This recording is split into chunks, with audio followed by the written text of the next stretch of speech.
Bonjour. Bonjour. Yes, I'm in France. No, I haven't got lost. I'm here because from this charming Alpine town, Breis-Roya, I can travel into Italy in a way I've never done before. On one of the most spectacular train journeys in the world. I haven't been on a train for over 15 years. And this is a French train as well. Oh, no, actually, it's an Italian train. I'm a southern boy from Naples, but now I'm going to be exploring the north of Italy. The view is insane. From the dramatic peaks of the Alps to the soft hills of Tuscany, from sea-sized lakes to Shakespearean cities. And here the train is the only way to travel.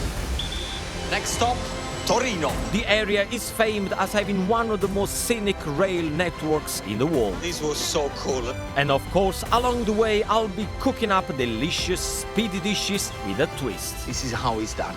There you go. Salute. Join me on my Italian Express.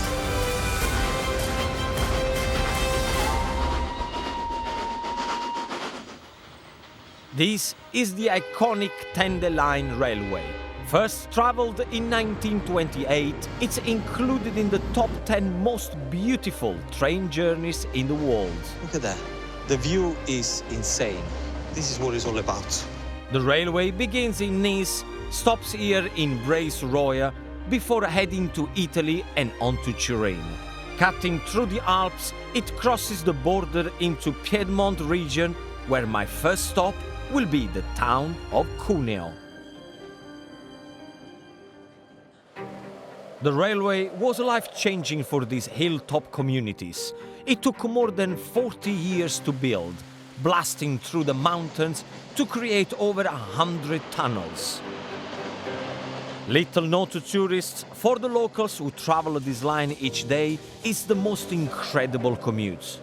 And this is run by French and Italian at the same time. Exactly. No fighting, no wars. No. Limone, that's it. Italy, yes. All of a sudden I felt more All of a relaxed sudden, now. you felt better. I can see Italian signs, I can see Italian people. Finally, after 62 miles, I'm ready to touch Italian soil. Now, this region is called Piemonte, and if you translate that in English, what it means is we are on the foot of the mountain. So I'm the foot, and that's the mountain. The enchanting medieval city of Cuneo is known as the green capital of Piedmont. It's surrounded by some of the most fertile land in Italy, so it's a must for food lovers. This area is home of two of my favorite things ever in life. Number one is Nutella chocolate spread, and number two is Barolo wine, known also as the king of wine. Now, it's so important in this area that you can even buy it in churches. Salute.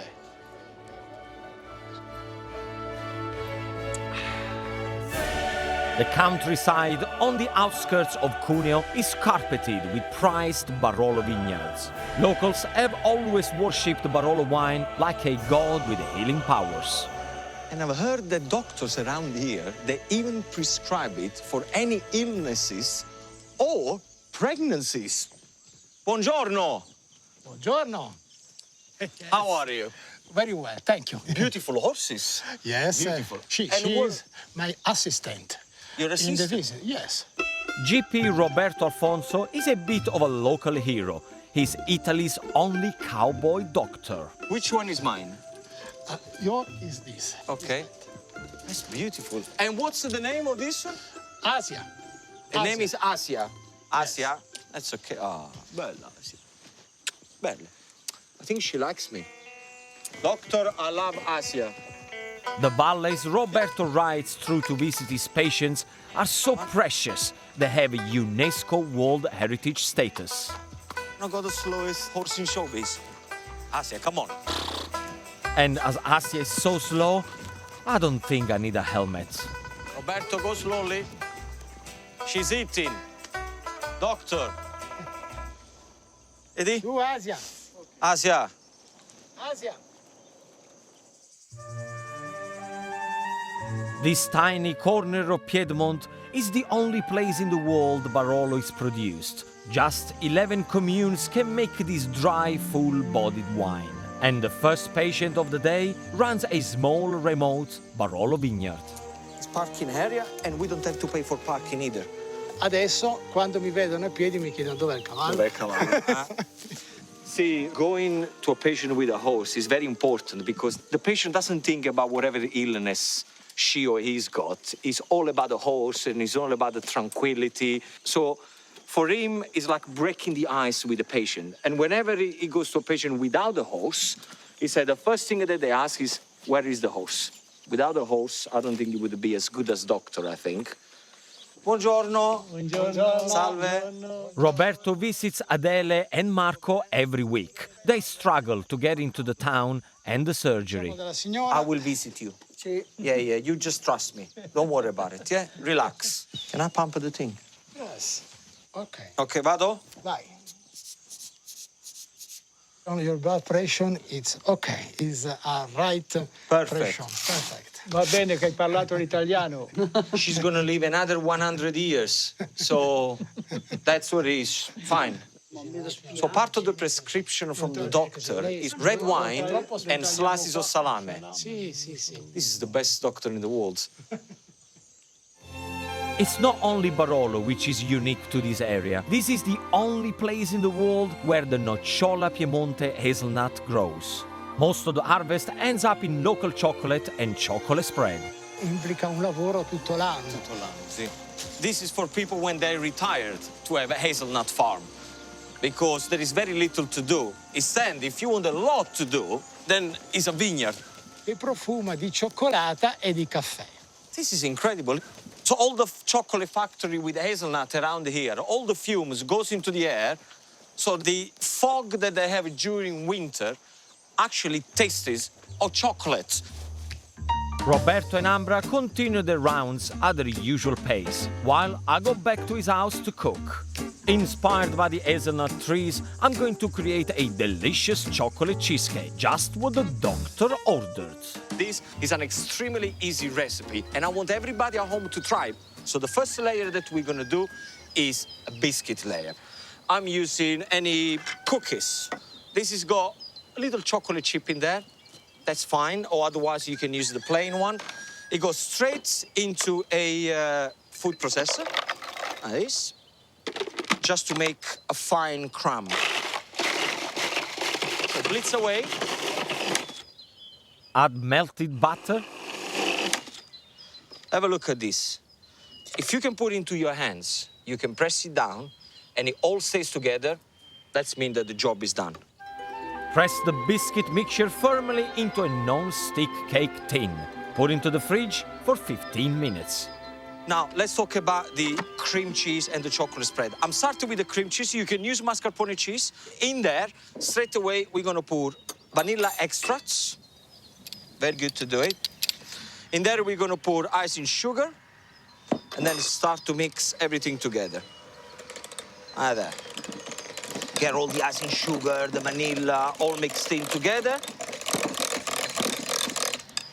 Now, when you've done that, get your chocolate spread. That goes in. Whoever created chocolate spread with hazelnut is a genius. Okay. We got cocoa powder. Now, the reason why I'm using cocoa powder because I do want a little bit of bitterness into the chocolate. Otherwise, it will be too sweet. Okay, so the cocoa powder is mixed in. Cheesecake base. This has been in the fridge for 10 minutes. Make sure that it's all nice and set. Look, I told you, the butter does that, by the way. Now, pour on top of the biscuit base that we just prepared. Pat it down, just to make sure that all the air bubble get covered. Now, look, come here. That's what I want you to create. Can you see? Slightly wobbly, nice and flat. Now, this is gonna have to be in the fridge for at least 6 hours. While the cheesecake is in the fridge, make a glaze with vanilla extract, chocolate spread and cream. Then drizzle on top of the chilled cheesecake. finally, add crushed toasted hazelnuts for the flavor of Piedmont. Just give it a twist, and that's it. Look at that. Layer of the biscuits, the chocolates, and the glaze on top with the chopped hazelnut. Guys, you ready? Roberto, pronti? Are you guys ready? Yes, absolutely. And who is this beautiful lady? She is your fan. Ah, signora. What's your name? Kate is one of Roberto's patients. She fell in love with this area over 30 years ago. Per riuscire, io l'ho provato e funziona. E funziona. Barolo wine in this area is not just like any red wine. This is the blood of the region. Vai, Roberto, vai. I can't say it's bloody marvellous, can I? Of course you can say it's bloody marvelous. It's absolutely marvellous.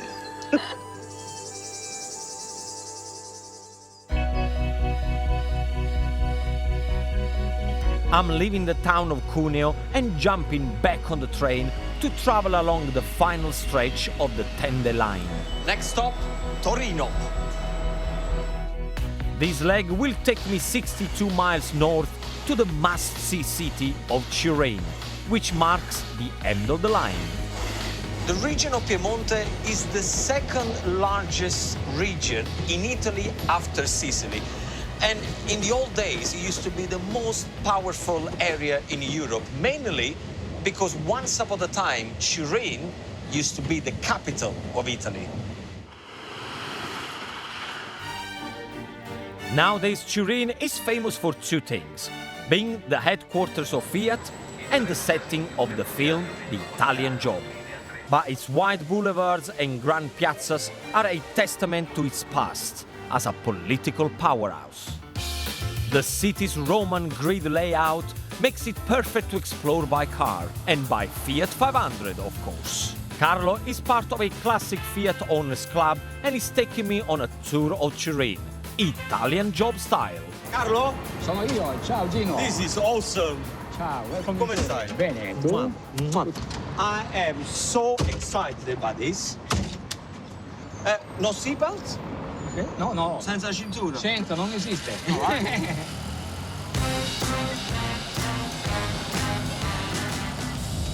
This is awesome. Have we got air conditioning? Yeah. Esiste. Ah, the roof. Okay. Carlo was saying that Turin nowadays is very different from the old days. It used to be a really big-time industrial city. Now, less. There are lots of university. Culturally, still very important to Italy. To be honest with you, I don't remember Turin to be this beautiful. This is just a great city. This is the San Carlo Square. So this is where they filmed the Italian Job. Yes. We are literally retracing the steps of the Italian Job. This is insane. This Baroque square was the setting for one of the movie's most iconic scenes. Are we actually gonna go in here? See? Are you crazy or something?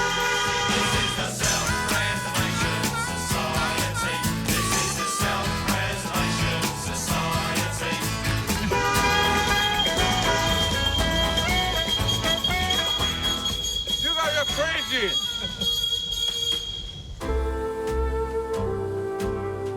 Nasce nel 57, 10 anni dopo la guerra. 10 anni dopo. After the Second World War, everybody was going around with Vespas and bikes, and this was probably the only car at the time where it was very affordable and really moved Italy, give the chance to the Italian people to go from the north to the south, and the economy just started to blow me big time.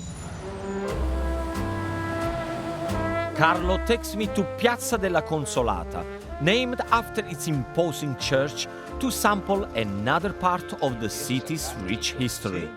So what are we having is called Bicerin, which in dialect of Turin means little glass. And this is espresso coffee, chocolate and cream, hot cream. This is their traditional way of having a coffee. Salute. A noi. Grazie, grazie.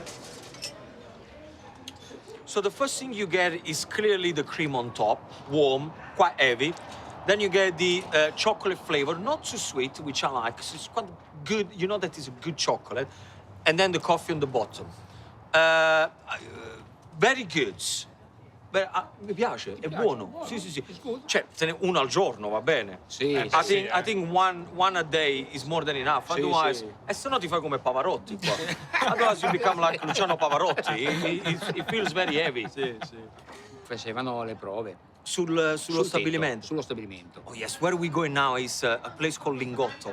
I've always wanted to go there because that is where is the original Fiat factory, and on top of the building is where they used to race the car. Ma veramente andiamo? Veramente andiamo, sì, adesso. Sicuro? Sicuro. Oh, Finiamo non il mi fa bicchiere- che poi no... Finiamo il bicchierino e andiamo. Finiamo i bicchieri. Andiamo. Ok, quick, I want to go to Lingotto. Quick, okay. quick.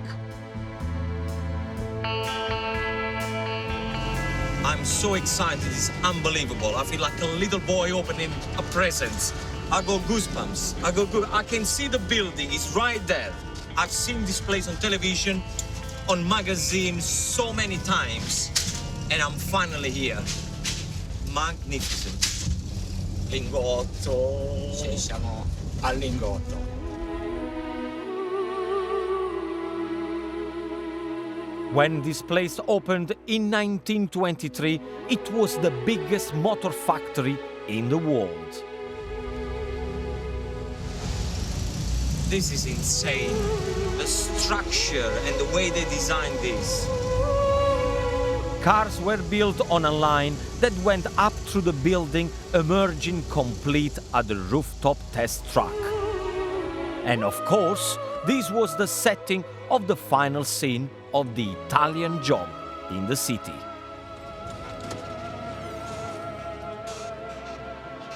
I'm on top of the walls.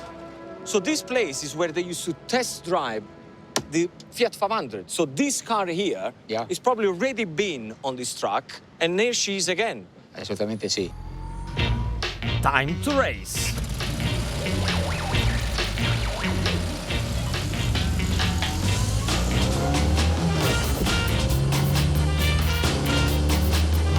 Okay, let's do it!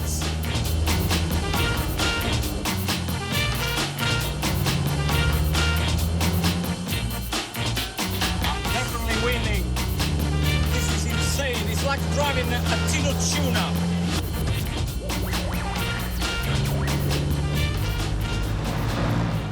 This is a dream since I was a little boy.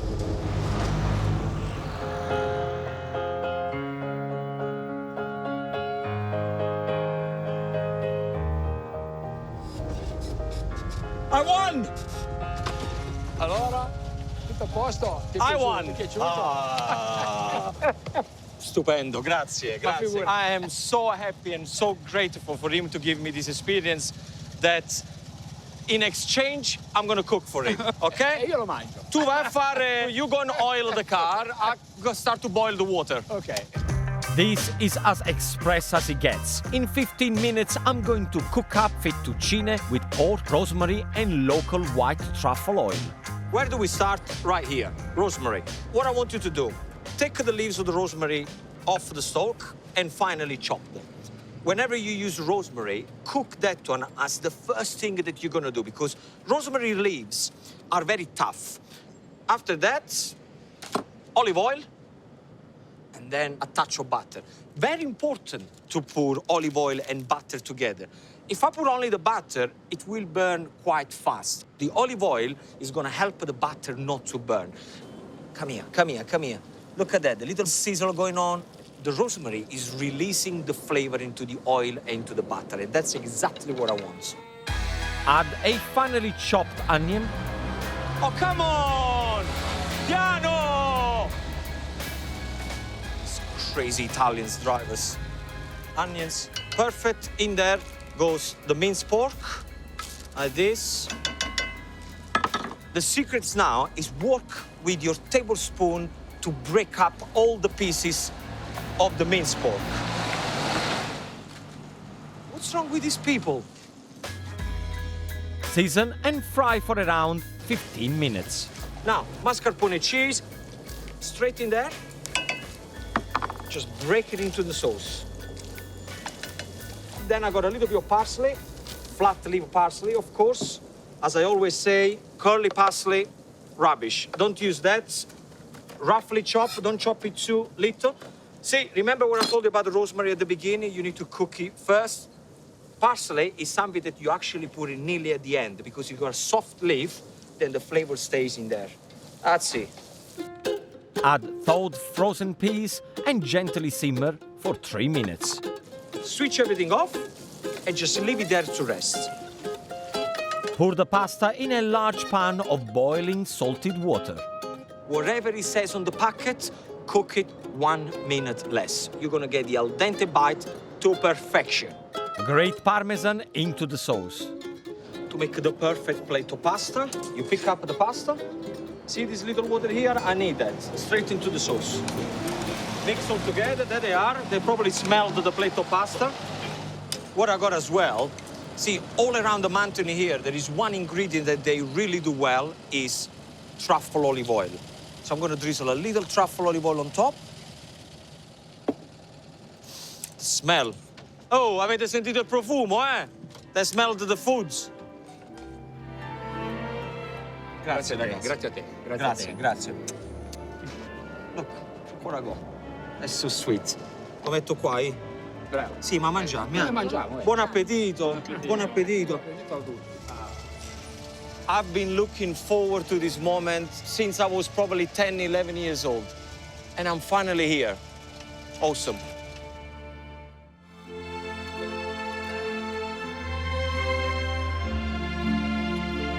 Tuscany, land of cypress trees and sweeping hillside vineyards. And how better to travel through its lush landscapes than on this romantic steam train.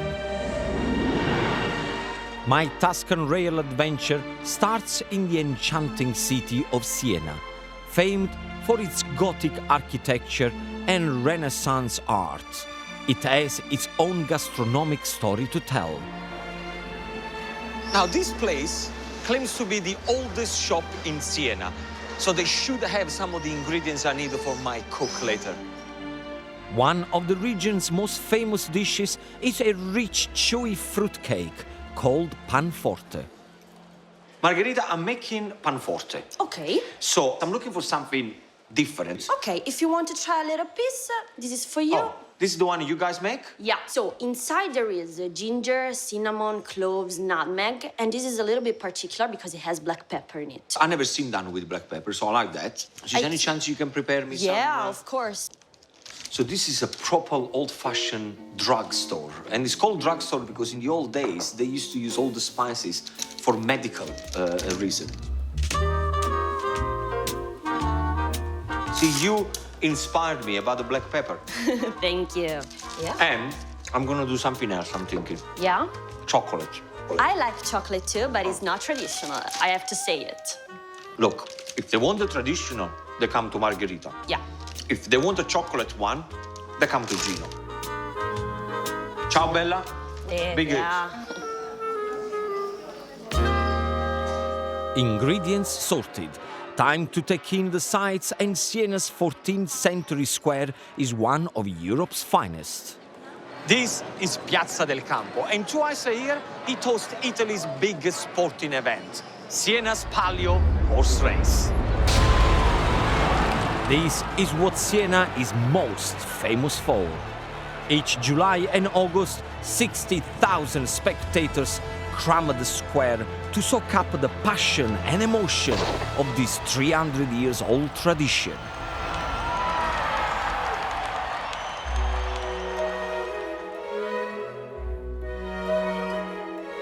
I'm told my next destination holds its own rival version of the palio. But first, I've got to get there. Time to board the rather spectacular Treno Natura, or nature train. And apparently this lot is the entertainment for the train.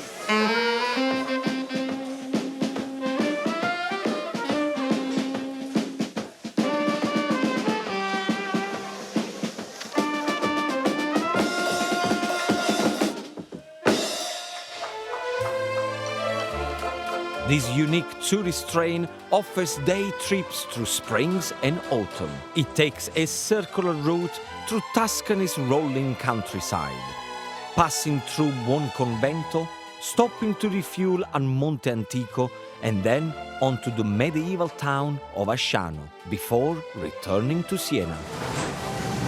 The first area we're passing through is called Crete Senesi, which means Siena clays. And all this area of Tuscany once was all under the sea. The train is run by former railway workers and volunteers, like Martina.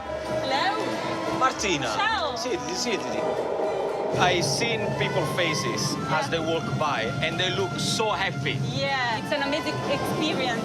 You have to do this once in your life Why are you guys doing this? to maintain the tradition and to let the people know how beautiful is the region. This is cool. I'm expecting Sophia Loren to sit opposite me. I don't know why.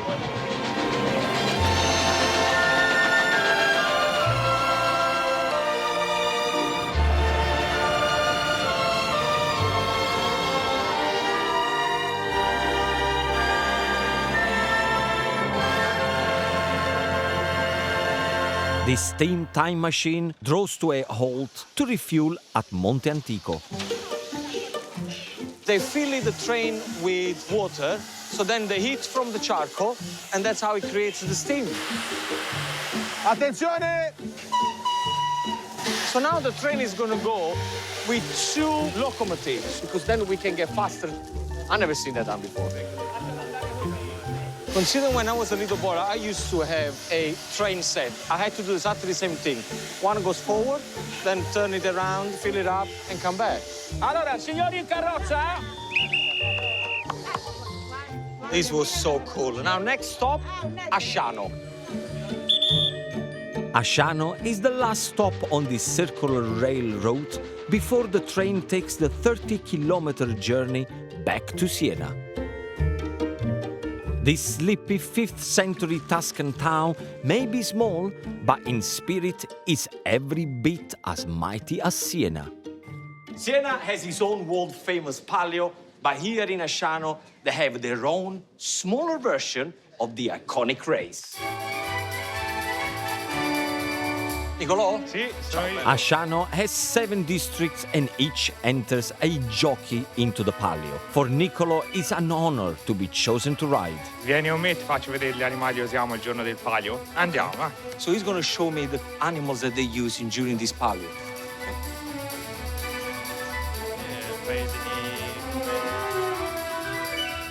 Ah, ma andiamo a cavallo? No. Bello. No. I think that's my horse. Eccoci. I said smaller animal. I thought it was smaller horses, not a donkey. So this is donkey riding, no horse racing. Even so, these jockeys take it very seriously. Reigning champ Alessio is keen to keep hold of his crown. So this is last year's race.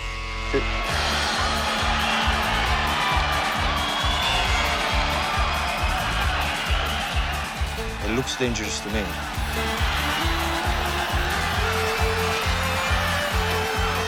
Ma scusa, ma perché non lo fate con I cavalli?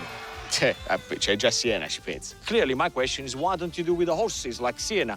He said, no, they don't want to copy Siena. They want to do something different. Donkeys. Esatto. Oh, mi fai vedere tu e gli amici tuoi come fate? Sì. I just asked you if he can show me him and his friends the way they practice, and he said, yes. Come on.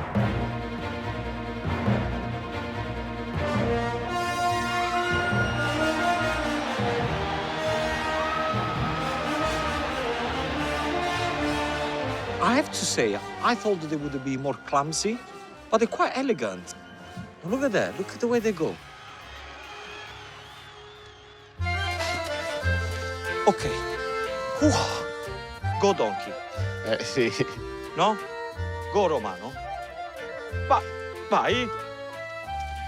Okay, bravo Romano. I got the spine of the donkey right in my... Oh! I can do this. Oh, Okay, Romano, we're done, you and I. Opla! Vai.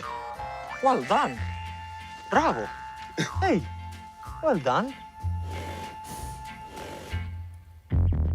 They are a competitive bunch, these Tuscans. And that even extends to who has the best recipe for the region's famous panforte cake.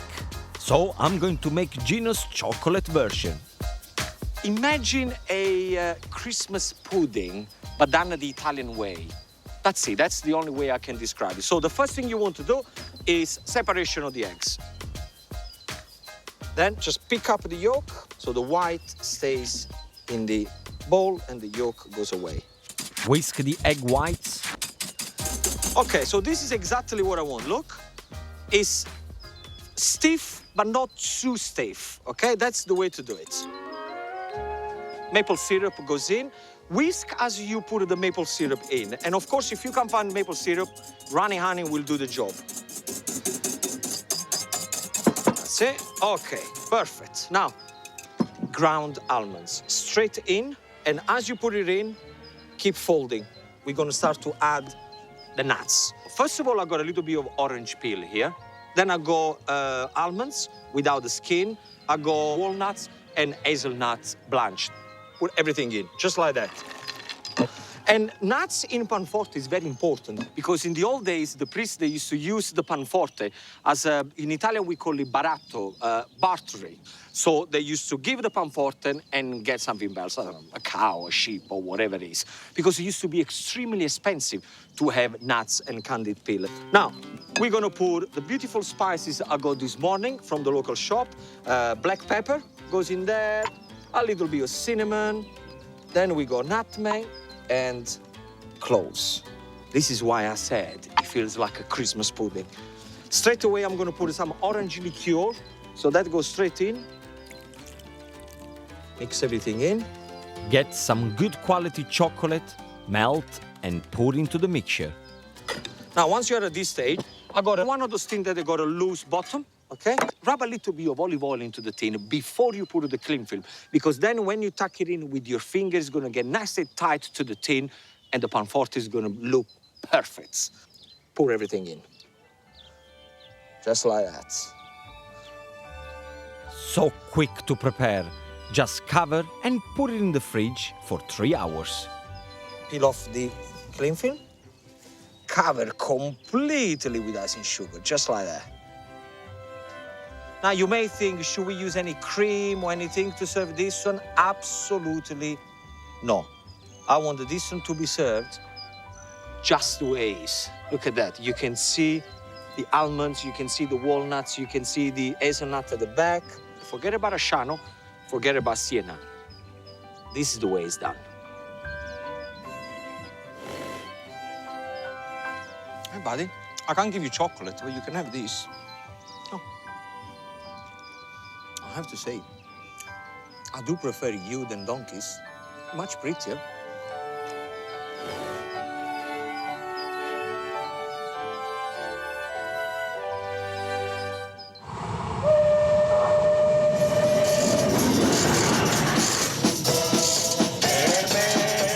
I'm taking a circular steam tour of Tuscany. I've left Asciano behind and I'm heading back to Siena.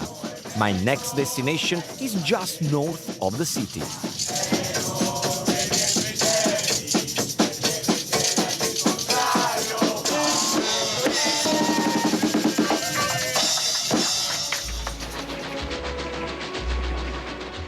Now, as we head back towards Siena, we are approaching the Chianti region, which spans from Siena to Florence, producing some of Italy's most famous wine.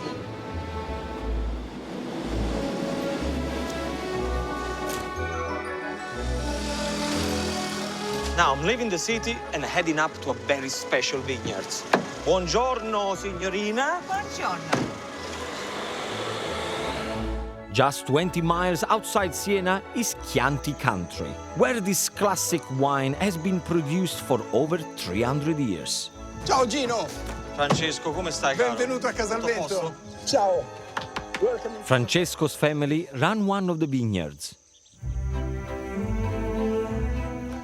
Is your vineyard? This is my vineyard. Beautiful. It is indeed. And now this is one of the most important and critical time of the year.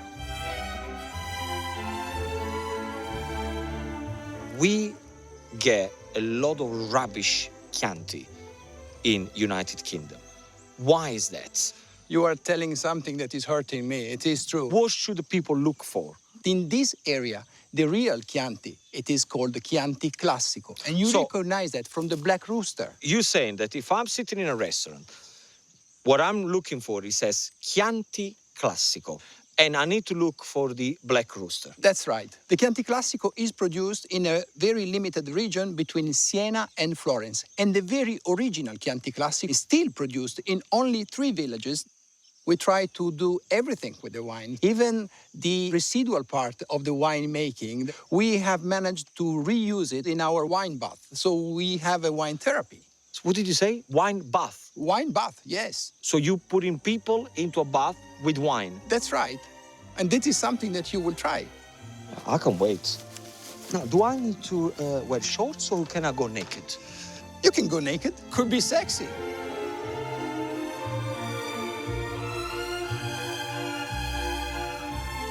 And this is Margherita that will take care of you. Margherita, welcome to Nice our to meet spa. you. So I'm going with Margherita in the bath. Well, that's... Okay. Now, Margherita, this is water. Where is the wine? I'm gonna fill inside the bath a bottle of our Chianti Classico, Okay. Aria, And, okay, wow. 100% Sangiovese. Is this something I can do at home as well? Yeah, of course. All right, Yeah. very good. And after, I'm gonna put some syrup. Yes. And this is wine syrup? Yeah, this is wine syrup. Okay. Now you're going to stay inside for an hour. And after, all the properties of the Sangiovese grapes, it gives tone and relax to your skin. Apparently, the Romans created wine therapy, believing it to be the key to youth and a cure for stress. If it's good enough for the Romans, it's good enough for Gino. Although I feel like a piece of meat is marinated in wine, it's nice, it's smooth, the water is quite creamy. That's the way I can describe. Smells of wine big time. I like it. Hot. What do you want in my hot bath? No, this is my hot bath now, My Giuseppe. What have you got for me there? This is my special wine. Is this your special wine? Yes. Francesco's father Giuseppe swears by the wine bath. And you guessed my age? 62. Oh, this is very wrong. How old are you? I have 80. You're 80 years old? Yes. No. You do you do don't this every believe- day? Questo lo fai tutti i giorni? Every day. Every day in the bath. inside. Every day inside. This is the reason for my energy. Thank you. Salute. Cin-cin. I feel relaxed. I feel my skin is getting smoother. The only problem I have that the beginning of this bath started very well with Margherita and then it's ending with you. Why are you still here? We Italians do have one of the longest life expectancies in the world, so he could be onto something. And I have the perfect dish for this healthy, hospitable family to complement their classic Chianti. A simple but delicious creamy pasta with mushrooms and spinach. Farfalle with funghi. In Italy, we tend to do farfalle with creamy sauce. So it's going to have mushroom, thyme, garlic, cream, wine. Delicious, okay? Pour some olive oil and butter into a pan and heat. Now it's time to put thyme. Thyme is a brilliant herb to use at the beginning when you cook because it can take on quite a lot of heat. I always like to use at least 3 different varieties of mushroom. The reason is because each mushroom brings different things to the dish. Do not wash them underwater. Big mistake, because mushroom absorbs water. We want to release water. It's the other way around. Just roughly slice them. And if there is a little bit of dirt around, use a pastry brush just to brush them away. Now we're going to start to introduce the garlic. So get closer to me. Get closer to me. The garlic is going to release more flavor. but you still can see the piece of garlic in there. That's it. Straight on top. And keep going for another 5 minutes. All right, so now white wine. Straight in. Like that. Okay, so cooking pasta. Farfalle goes straight in. Farfalla means butterfly. That's it. Okay, mushrooms are ready. Now we're gonna add the double cream and keep stirring. Oh, and it's gonna be silky and absolutely delicious. Straight after the cream, what I got some spinach. This is gonna do two things. It's gonna give flavor and it's gonna give a beautiful green color that with the mushroom sauce, it's just gonna be amazing. So put them in there and keep stirring. You want to cook the sauce for 5 minutes, no more than that. You just want to get those flavors to combine and the job is done. Okay, drain your pasta. Pasta into the sauce, never the sauce on top of the pasta. Look the care that I take on mixing the two together. Perfetto, perfetto. Okay. It must be this wine bath that they gave me. I feel so relaxed and calm. Guarda, guarda, guarda, guarda, guarda, guarda, guarda. Guarda means look at this. Un po' di parmigiano sopra. This is how you make the most delicious farfalle with funghi. Ragazzi, siete pronti? Prontissimi, non vediamo l'ora. Bene. Buon appetito. Buon appetito. Mangiamo. Mangiamo. It's good. Giuseppe, what do you think? It's very nice. It's good. It's good. Grazie. Salute. Salute ancora. Ragazzi, salute ancora. Grazie, un piatto ottimo. Giuseppe, if I'm gonna look like you, at your age, I'm gonna drink this wine every single day. Ok? Ok. Non mi vengano. Come vai a sbagliare? Egg white e zucchero. For centuries accessible only by boat or mule, the Cinque Terre are 5 towns clinging to the cliffs. The clusters of brightly colored houses, cobbled streets, picturesque harbors, and terraced vineyards make this a must-see for European travelers. Almost 20 years ago, cars were banned around this area. And the only way you can get from one town to the other was hopping on the train. Built in 1870, this line transports over 2.5 million visitors each year. The great thing about this journey is that it only takes 10 minutes between one town and the other. And the trains, they run every 20 minutes. The hop-on, hop-off line means you can explore all of Cinque Terre in a day. I'm going to be stopping at my 3 favorite towns. First, Corniglia, the only one not built on the water.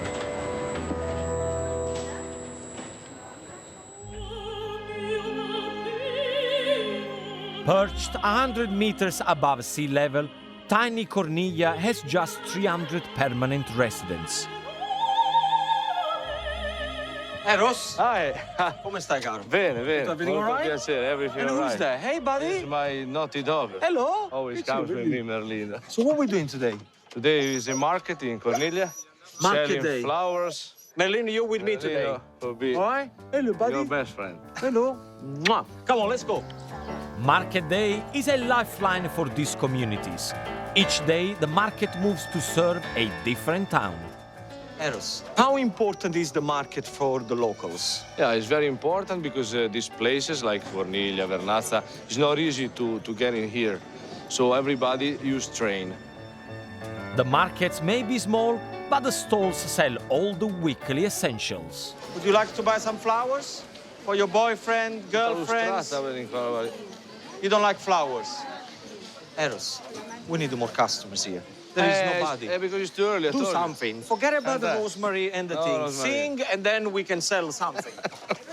You're right, vai, you're vai, right. sing, sing. Che bella cosa, una giornata. Form a nice queue. We go got basil, we got tomato, we got lettuce.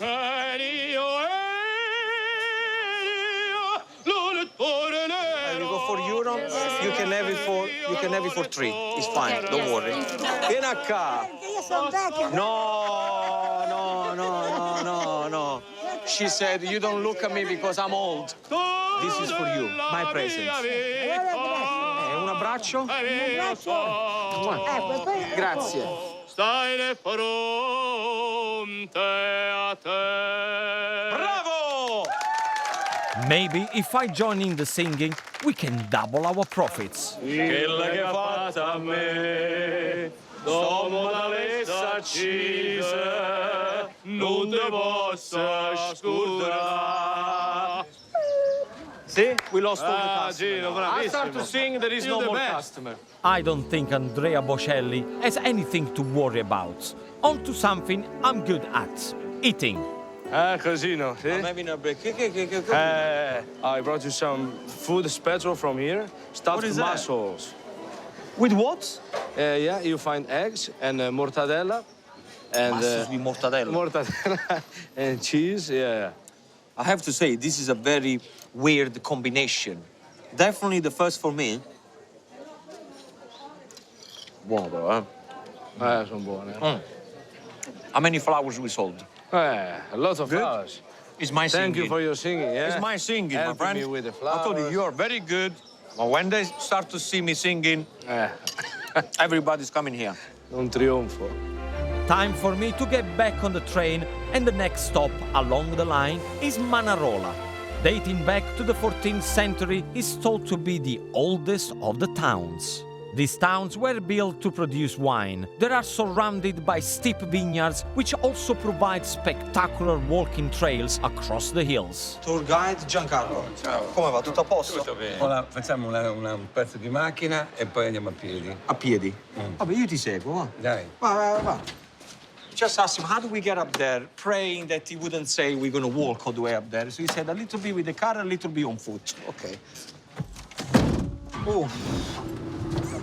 Noi abbiamo fatto sì questi muri qui, che adesso andiamo a vedere. What is he going to show me now is the fact that they create walls with stones to make sure that when they have heavy rain, without those walls that they make, everything would be just falling down into the sea. See, as well as trains, all the Cinque Terre is connected by this mountains footpath.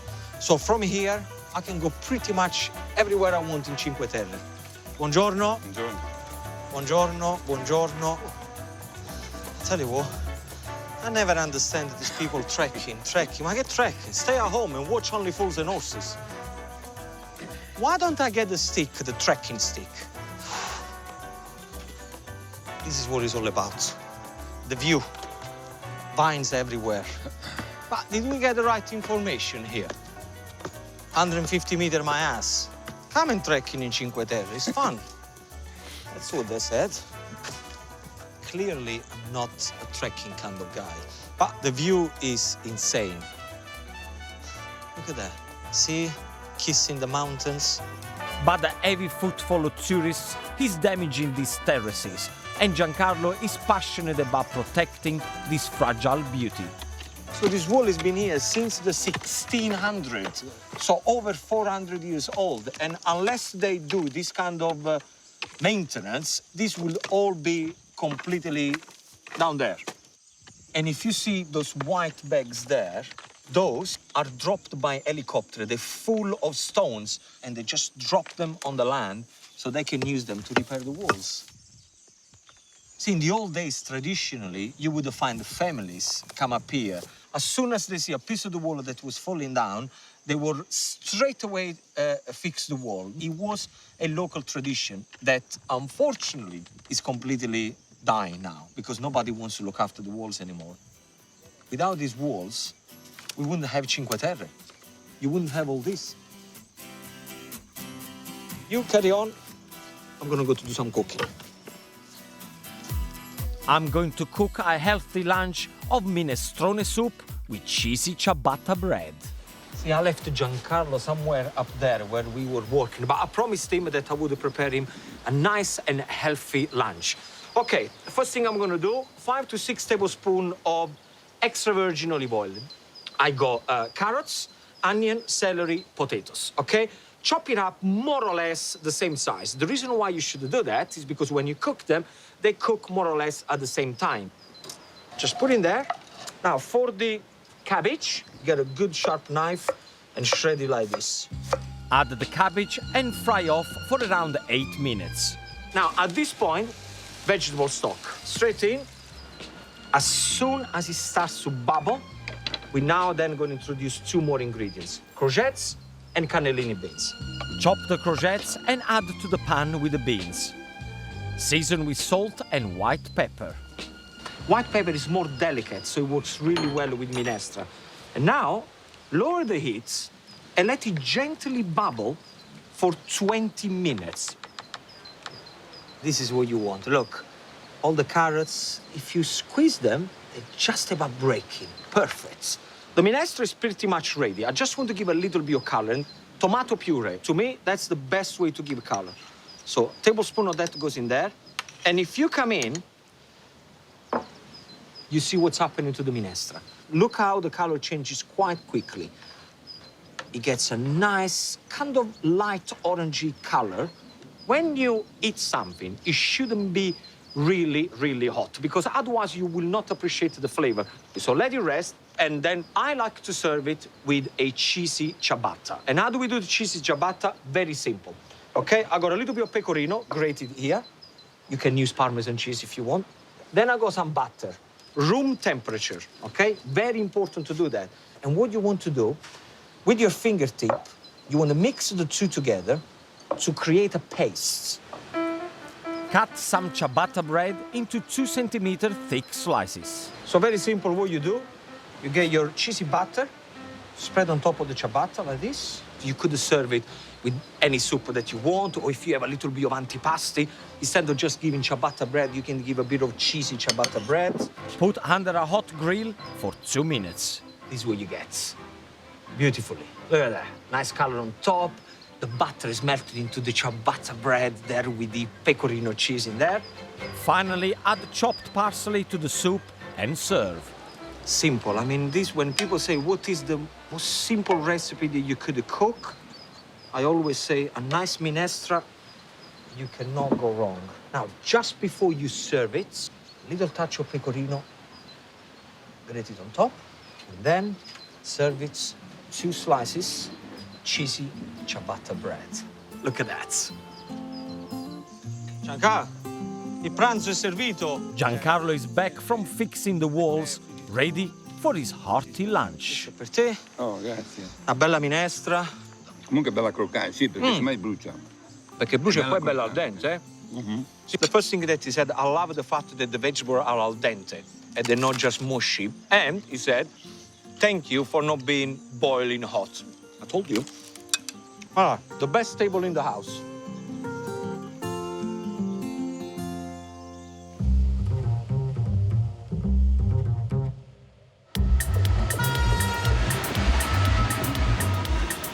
I'm exploring the most spectacular stretch of the Italian Riviera Cinque Terre by train.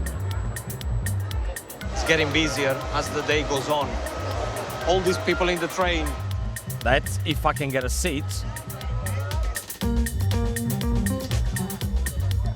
To really understand this place, I need to get up into the vineyards.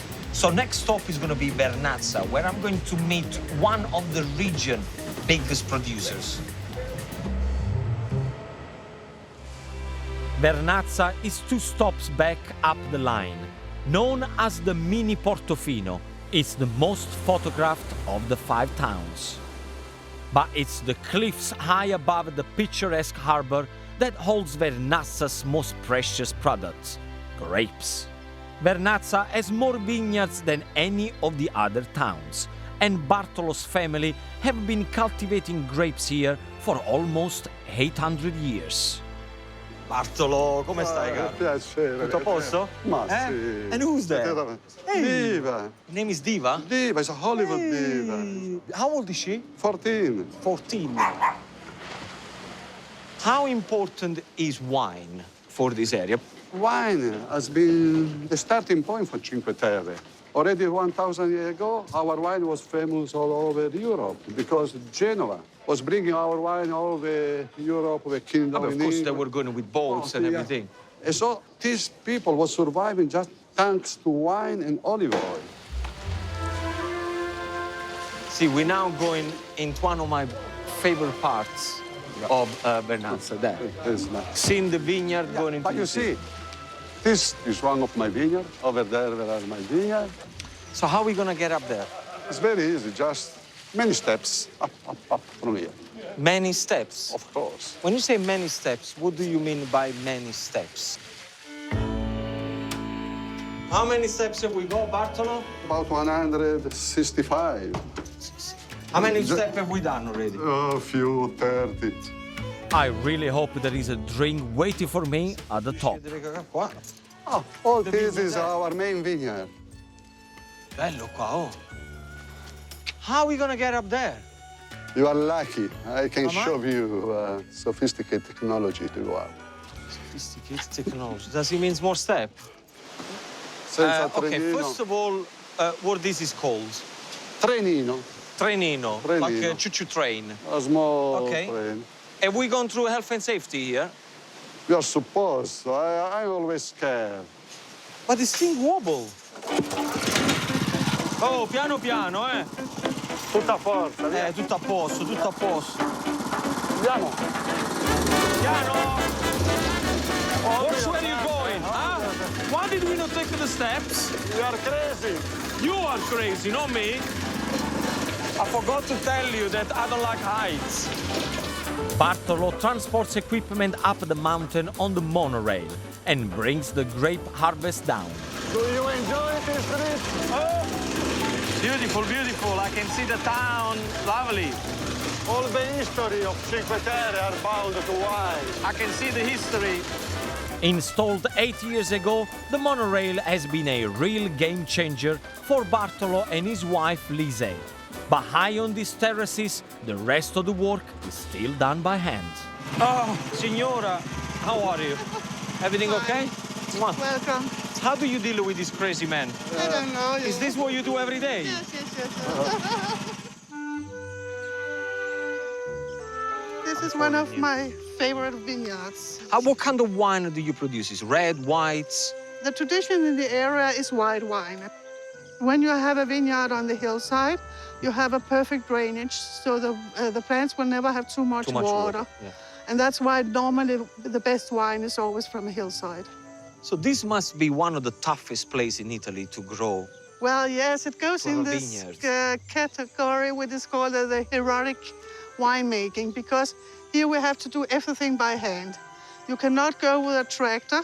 But you seem happy. The vineyard, the sea, Vernazza, this environment. You got everything. I like it. I like to have plants in my hands. All right. So, and I like talking with the plants and You try. talk to the plants? Yes, I talk to the plants. You have And to what tell, do they reply? Yeah, well, how, Paula? How are you doing today? You're not supposed to be like this. You should be more like this, you know. So everything has to be in order. And Okay. So on. You haven't drunk any wine? No. Just so we talk. Hello. Yeah. Can I ask you something? Yeah. Does Bartolo do anything? I never seen him work. He talks a lot. Well. See, I knew it. Should we go to the bar? Yes. I'm gonna cook you one of my favorite desserts ever. Wow. Come Yeah. with me. Yes. You and Bartolo are in for a treat.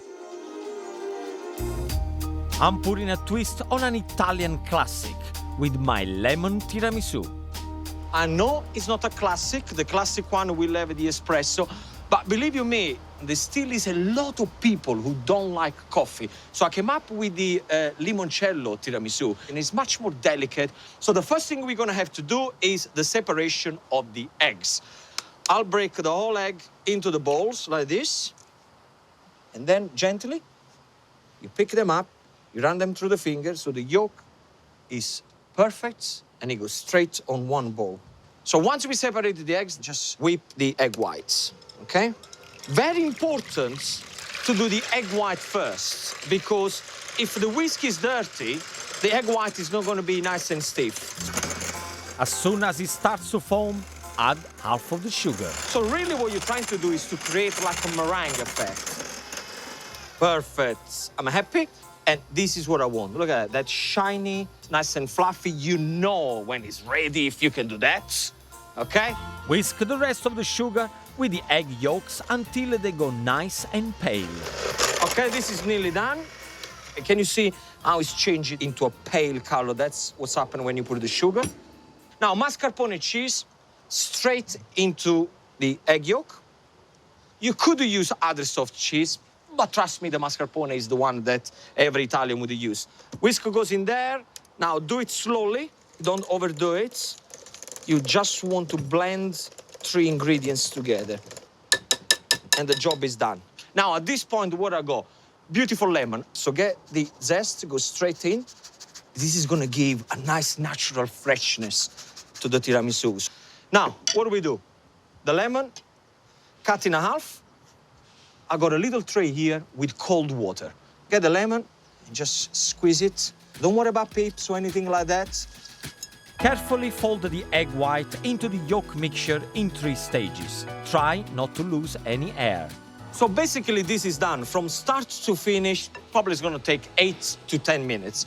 Okay, now the next step is to prepare the dipping for the biscuits. So remember here we got cold water, freshly squeezed lemon juice, limoncello, go straight in, like that. Place a first layer of the lemon mixture in serving glasses as a base. And then what you need is Savoiardi biscuit. So you get your biscuit that goes in there, 1, 2, lift it up, you break it in half like that, and that's gonna be the base of your tiramisu. Repeat the layers and finish with a dollop of cream on top and place in the fridge to set. Okay, so this has been in the fridge for 3 hours. See, nice and set, doesn't move. Get another lemon, and I want you to grate some fresh lemon zest on top, just to give it that extra freshness. Let's see. 1, 2, and 3. This is how you do it. A limoncello and lemon tiramisu. Hey, Lise. Hey! This is where your limoncello is gone. One for It you. looks so good. Even One for me. you, sir. Oh, yes. It should be nice and delicate, a nice fluffy cream. It's very, very nice. I think it's going to be my hit for this summer. I'll leave you the recipe. So, Bartolo, what are we drinking here?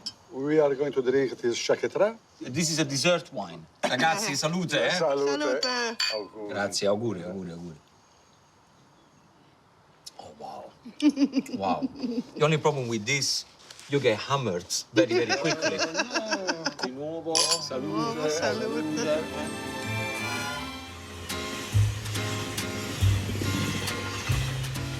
My journey begins here in Bologna, capital of the Emilia-Romagna region. Whatever other city that may say, trust me, Bologna is the capital food city of Italy, full stop. Also known as La Grassa, which means the fat one. Famed for many of the world's best loved Italian produce, it's so celebrated for its food, they even named a sauce after it, Bolognese. Around every corner, there are shops with amazing ingredients everywhere, and it's also home to one of my favorite things ever, mortadella.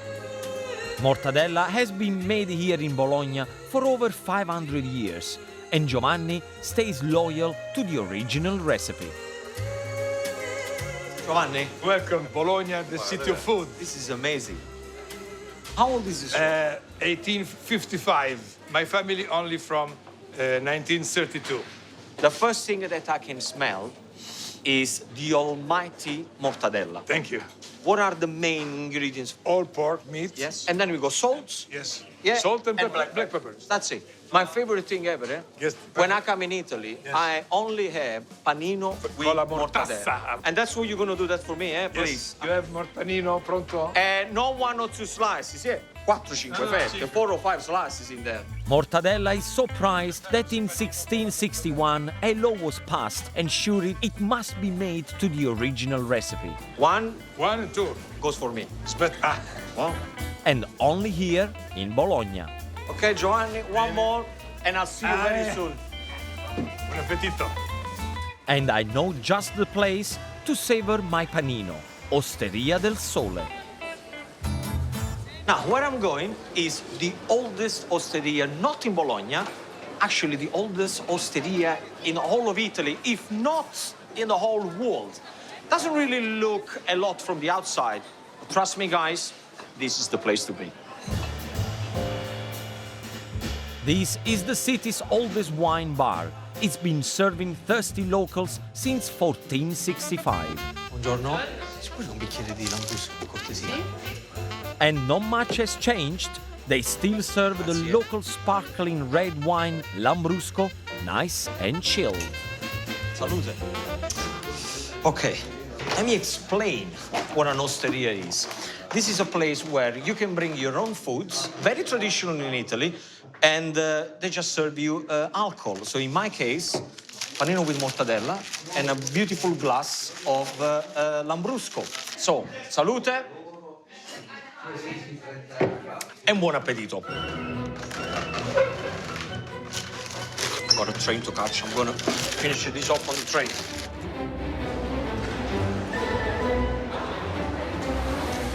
My train leaves Bologna and travels the ancient rice route through the fields of the Mantova district.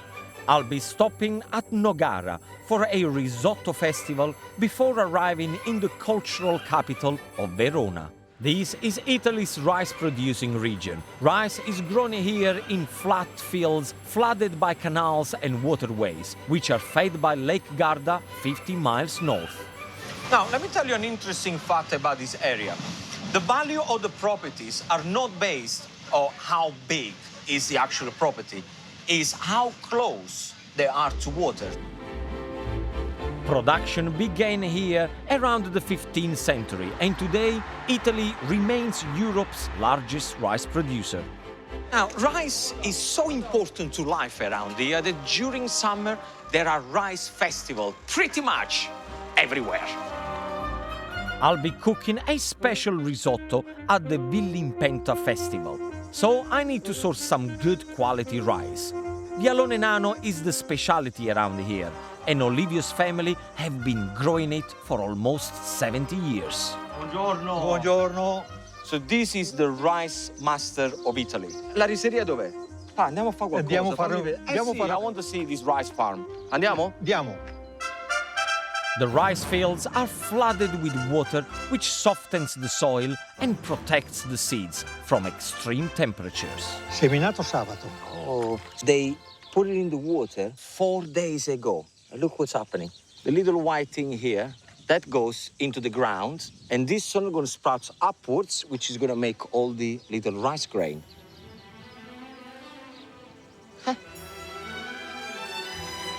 Rice takes about 5 months to grow, and just before harvest, the fields will be drained.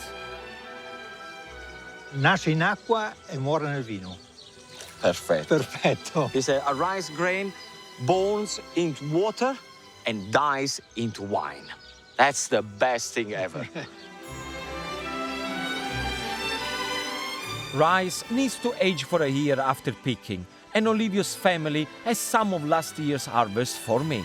Questa è la mia famiglia. Ah, buongiorno, buongiorno. Okay, so this is my rice. Excellent. Maybe un pezzo di torta. sì, quella Can I have sopra, this? sì. Yeah. Prendi. Grazie. What a lovely family. I got my rice for the risotto festival. I got my piece of cake. Ciao, ciao, ciao. I've traveled just a few miles south to the village of Villimpenta. Here, they are preparing to serve 30,000 portions of risotto. Now, The people of Vilimpenta, they really believe and claim that their festival is the oldest of them all. But my risotto, the one I'm going to cook, is going to be different. It's going to be a risotto with a twist, and it's going to be a sweet one. The festival started 73 years ago as a reward to rice workers after harvest. Each June, they hold a 4-day celebration. Rice master Claudio is in charge of preparing the bats of risotto. Claudio, oh, come va? Molto Tutto bene? Ma sì. Cioè, che lo metti prima a bollire? E perché? Perché se no si cuoce. Ah, this is so interesting. We would normally get the raw rice, put it in a pan, and then slowly add the liquid. They do the opposite. They put the rice in the boiling water, because then all the grains of rice are completely separate. Quando i due prodotti sono cotti, pronti, vengono uniti. This is bizarre. So they do the sauce separately from the rice, and once both of them are completely cooked, they mix them together. I've never seen risotto made this way. I don't know what to say. Andiamo a vedere il sugo. So that's the meat going in. This festival is the highlight of the social calendar here, and preparing the risotto is a source of great pride. Beh, per me è veramente una soddisfazione, però per Vilimpenta è un'arte. He said it's probably the most important thing in his life, because if you can do this, you're pretty much no one around this area. With just the finest pork cuts, salt, butter, garlic and parmesan, this may not look like any risotto I know, but I can't wait to taste it. Good flavor. They got an excellent rice. The sausage, the meat is fantastic. It's got the Parmesan cheese flavor in there. Great simple food. But now it's time for me to cook for the rice masters. I'm pretty sure they won't have tasted anything like my sweet chocolate risotto. When it's done well, you cannot beat a nice rice pudding, especially for breakfast. And I'm going to show you my version, which has got chocolate, it's got raspberry, it's got honey. It's absolutely delicious. So where do we start? Here. You need a pan, okay? In there, we're going to put full fat milk. Then I'm going to use caster sugar and good quality cocoa powder. And then now is the time to switch on the heat. Once you've done that, keep stirring. It will take probably about 5 minutes to make sure that the sugar completely dissolves. Okay, now what you have to do, my beautiful Bialone Nano rice. Now, if you don't want to use a Bialone Nano, absolutely fine. Just make sure that it's a round grain rice, and it's one of those rice that absorbs the milk, so it's going to be all nice and creamy. So this one, just in, like that, and keep stirring. Okay, so this is happening. If you come closer, you can see that there are bubbles on the side of the pan. Now, this is the moment where you lower the heat and just let it simmer for half an hour.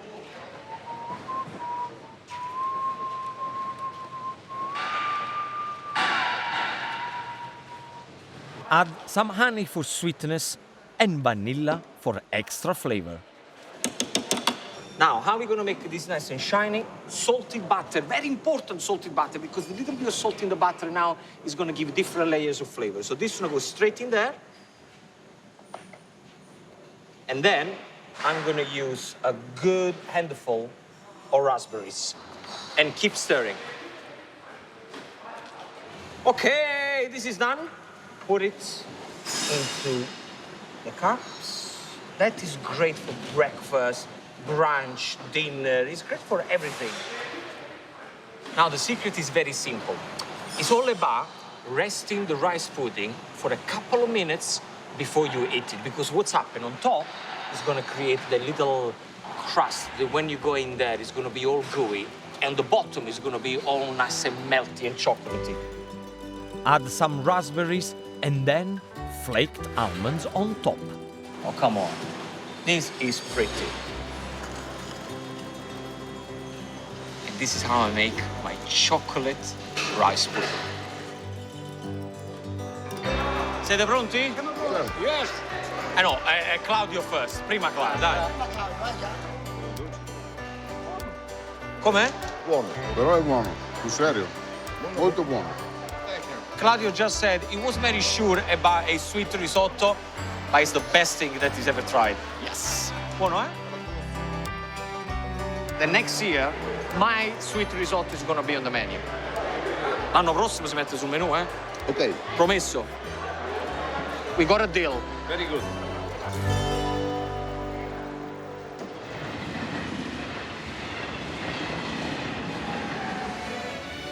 I'm on a train journey taking in two of northern Italy's greatest cities. My first stop was the Italian food capital Bologna, and now I'm just outside its city of culture, Verona.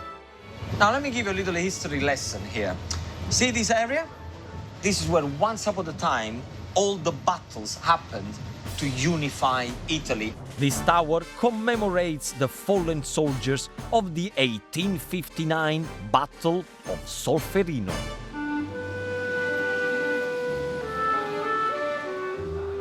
Ciao Verona! This city is world famous as the setting of Shakespeare's star-crossed lovers Romeo and Giulietta. Crammed with history, it's a cultural powerhouse renowned for the arts. So, who better to show me around than art student Gia? Hi, Yeah, you're my guide for Verona. yeah, that's it. Let's go. I've been waiting for you. You were late. Oh, sorry.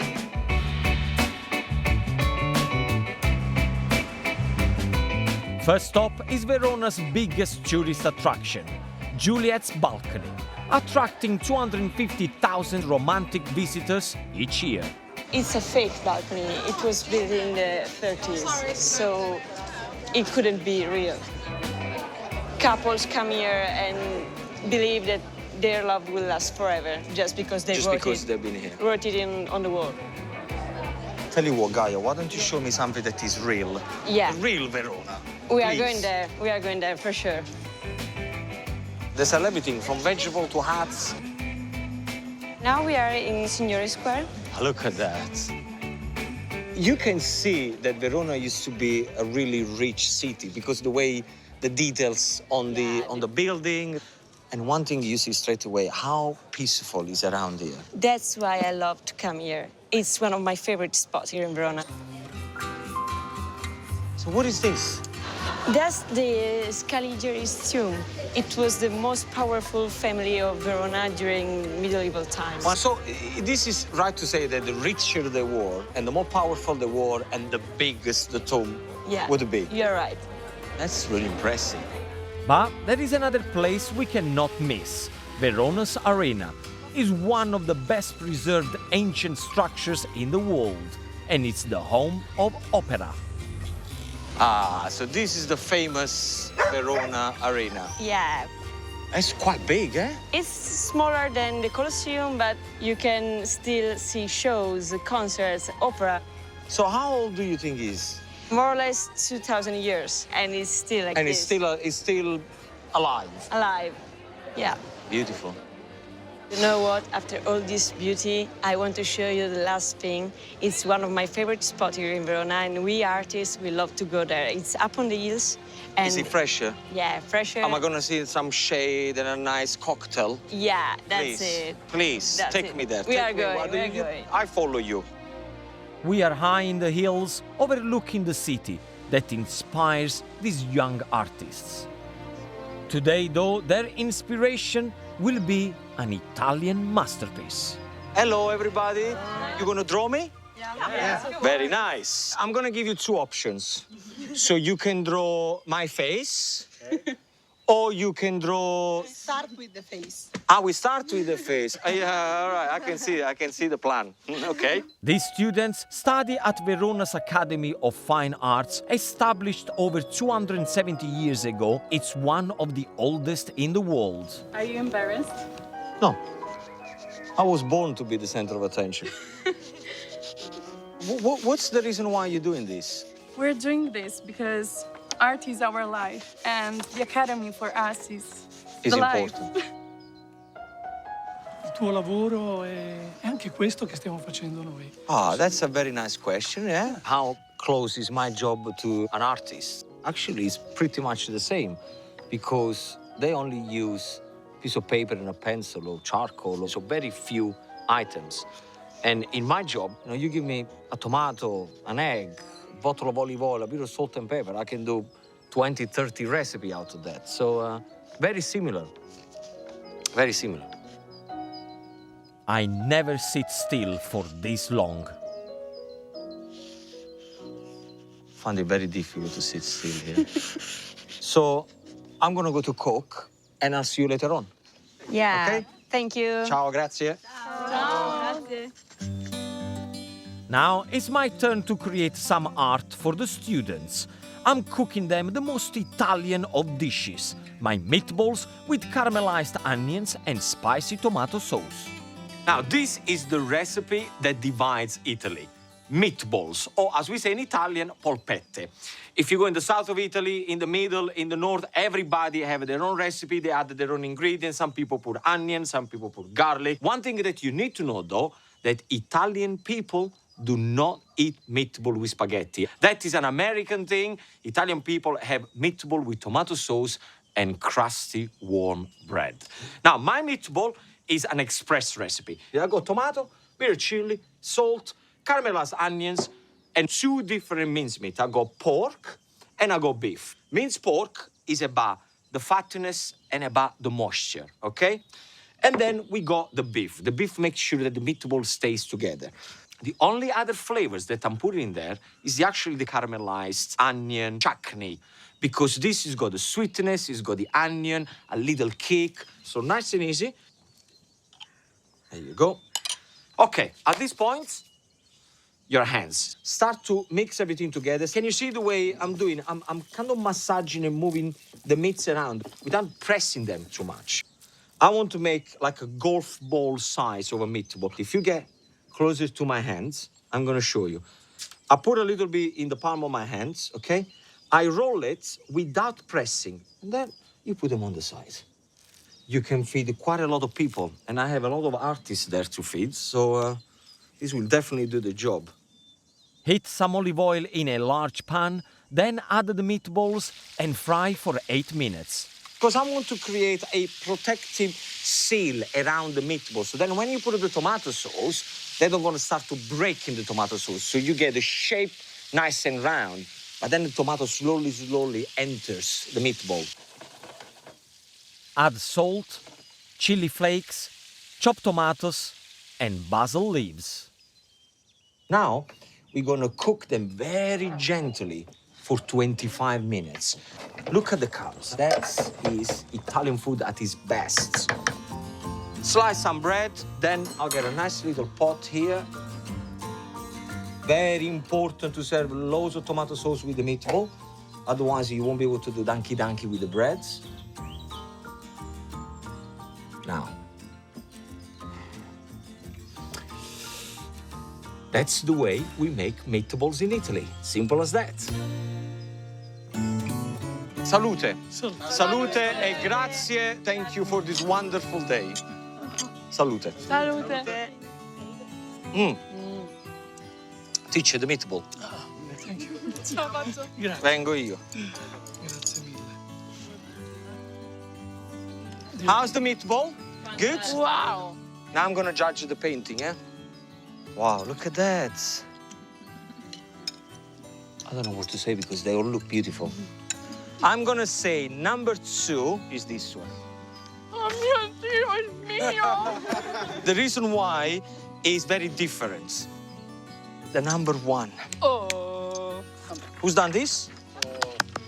This is beautiful. Thank you. And I like the fact that I look younger. Well, can I have a round of applause for everybody, please? Well done.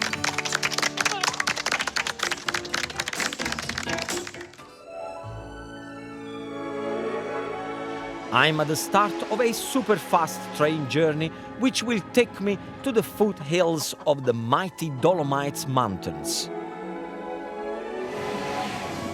Now, these trains, they can reach a high speed of 300 kilometers per hour, and they connect all the major cities like Milano, Roma, Firenze, all the way to Bolzano. Leaving Verona, the train will take me to Italy's biggest lake, Garda.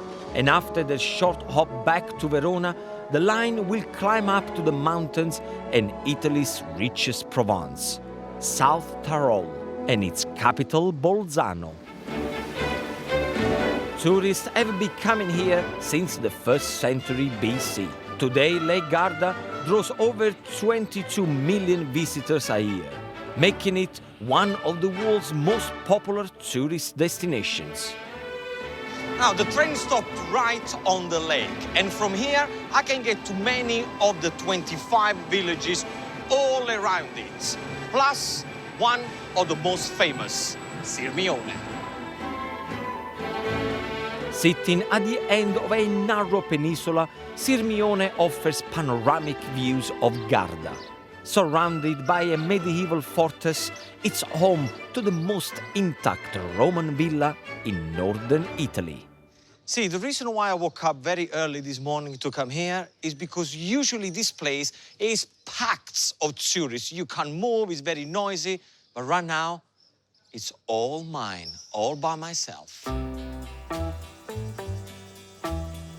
Also up early are the Sirmione Bisei boat team.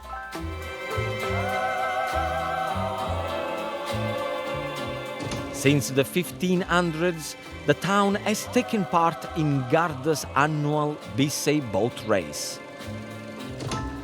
But before I meet them, I need breakfast. My Cando Bar. Buongiorno. Posso avere un caffè per cortesia? Ah, grazie, grazie. People always ask me what Italian people in Italy have for breakfast. Now, forget about egg, bacon, sausage, and all of that. This is the kind of thing we eat. Sweet stuff. Croissant with marmalade, with Nutella, with cream, brioche, biscuit. That's what we're having. Ah, mi servono una decina di cornetti misti. Sì. I know that I'm meeting some rowing guys, so I think the best thing to do is to bring some croissant. See, in Italy, that's another thing. If you go to meet someone in the morning, you have to bring a little croissant or something. Otherwise, it's very rude. Ecco qua. Grazie, caro. A lei. Buongiorno. Buongiorno. Buongiorno. Buongiorno. Agostino? Sì. Come va? Benissimo. Tutto bene? Oh, vi ho portato i cornetti, eh? Breakfast is on me. Salve. Hey, ciao, Piacere. io sono Alberto. Ciao, Alberto. Gino. So Alberto is known as the king of rowing, and he won 14 gold medals. Scusa, ma tutta questa energia dove l'ha pigliato? La pigliamo dall'aria sana che c'è qui, dall'aria. So the king of rowing is 70 years old. My first question was, where do you get this energy from? And he said, it's all to do with the Garda water and the good wine that they drink. And the most important thing he said is the food, because if you eat well, you're always fit. Spiegatemi un po' di questa gara che succede sul lago di Garda. Le prime settimane di agosto.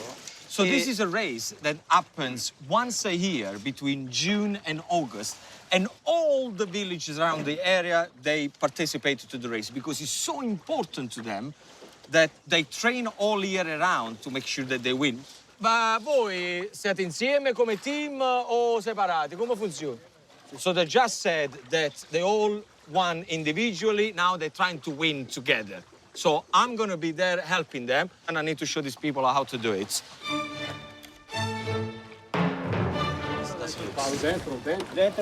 This doesn't look stable at all.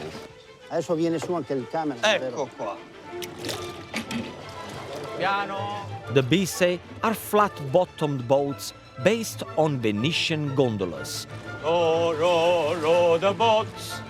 Oh, come on. And winning this ancient regatta is a source of enormous local pride. 1, 2, 3, go! Vai! Vai che this year we're gonna win! Vai, vai! Vai, porco can! Don't worry, boys, we're gonna win this year. Let's turn around and be careful me. Turn around. Grazie, let's roll like a gondola. This is much harder work than it looks. No wonder these guys practice all year round. Stop! Hey, when is the time? Hey, porco can. Let's have a coffee. Forza, left, right, left, right. Very nice. Come sono andato? Bene? We can tell you're a man of the sea. That's what they said. Best stick to what I'm good at. So I'm cooking a speedy protein-packed sausage stew and garlic bread for the rowers. Once you learn how to do this recipe, you will do it over and over again because everybody likes sausages and everybody likes beans. First of all, get yourself a nice saucepan like this so you got space to move around with all the ingredients. In there, we're gonna start with the onions. Roughly chop and add to a pan with olive oil. Put a little pinch of salt on the onions. And that's a very, very important thing to do because the salt is gonna help the onions to release the water so they caramelize very fast. In there, I'm gonna put a little bit of dry chili flakes. Look, half teaspoon, a teaspoon. I think the boys, they need a kick. In there now, we're gonna put rosemary. Put it into the oil and start to cook it as quick as you can because the flavor is gonna release straight away into the oil with the onions and the chili. You could use thyme, absolutely. See, this is already looking delicious. Now, let's talk about the almighty Italian sausage. What's the difference between the British sausage and the Italian one? It's all about the thickness, okay? And the way we mince pork is quite coarse. It's not too smooth and like a puree. Chop into chunks and add to the pan. You need to make sure that the sausages are seared all around so the flavor and the juices is gonna be right in the middle. Okay, the sausages are perfect. Now is the time to add the beans. So what I got cannellini beans and then I got borlotti beans. Straight in there, both. You could use chickpeas if you want. Straight after the beans, we got vegetable stock. And just to give you some rustic color, tomato puree. Look at the way it changes the color. It looks good, it looks rustic, it looks something that is homemade. Now, 1 teaspoon of salt. Okay. Guys, at this stage, lower everything to a medium heat, 20 minutes, and let the pan do the work. Now, flat leaf parsley, roughly chopped. Parsley goes in there. Switch everything off, okay? Make sure that the sausages are under the gravy. And we're gonna get on with the traditional way to do a garlic bread. Drizzle ciabatta with olive oil and grill on both sides. Now, the garlic bit is very easy. Get a garlic clove, you rub it on both sides. So, look at that. The boys are in for a treat here. And put it there. I like to put the garlic bread in the dish because it's gonna soak up a little bit of the sauce. Absolutely delicious. Ragazzi, pronti? Ecco qua, questo è il tuo. Grazie. Mangiate, mangiate. Com'è? Buono. Questo ti dà il turbo. Just told them this is gonna give you a nice kick so you're gonna be even faster. Now that I show them how to do it, they're gonna win the gold medal. Vamo per me, Saluto a voi, grazie. Salute, salute, salute.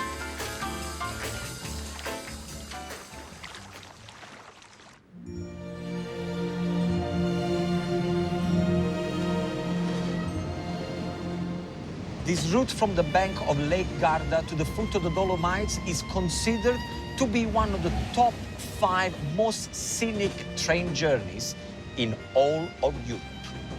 This leg of my journey is taking me almost 100 miles north of Verona to a town known as the Gateway to the Dolomites, and an area which was part of the German-speaking Austrian Empire until 1918. I'm going to a place that I've never been before. Still in Italy, is a city called Bolzano. But let me tell you something, a quarter of the population there, the first language is German. So, I'm going prepared. How do I get to Sheffield? B-com-mu-x Sheffield. That'd be useful. After an hour and a half, we reach Bolzano. Now, I'm supposed to meet a man called Klaus. I have no idea what he looks like, but he said to me, Gino, don't worry. When I come here, you will know that is me. Maybe that's Klaus? No? Has to be you, is it? Gino. Ciao Klaus. Come va? Ciao bella. Lina. Lina, piacere, piacere. Questo accento, ma italiani o tedeschi? Che siete? Il nostro accento è tedesco. L'accento è tedesco, Sì. ma siete italiani però? Sì. So I've asked, but wait a second, am I dealing with Italians or Germans here? He said, no, Italians, but with a German accent. Are we ready? Hanno ragione. Allora, uno di qua e uno di là. 1 and 2. Ready, let's go to Bolzano. Ora. Nestled in a valley in the shadow of the Dolomites, the town is built around a central square. Even its name is a mashup of languages, Piazza Walter.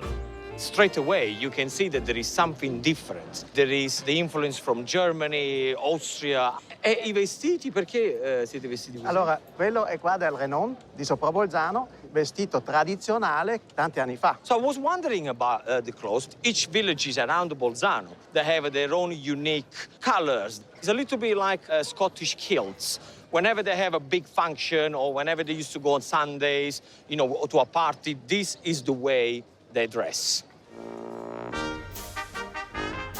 So where we're going now is to see what the real people of Bolzano are eating. I want something traditional. I want to see what these influences actually means as far as food is concerned. And that means a food cart and a sausage, or Würstel, as they call it here. So this is the traditional place to have the proper, what they call a Würstel. Hello? Krijg meer 2 Würstel. No plates? No, qua si mangia così. Così, prego. Senape, dentro nella senape, così. So you take the sausage in your hands, she shovels mustard on a piece of paper, danky in the mustard. What kind of a way is eating is this? Bravo.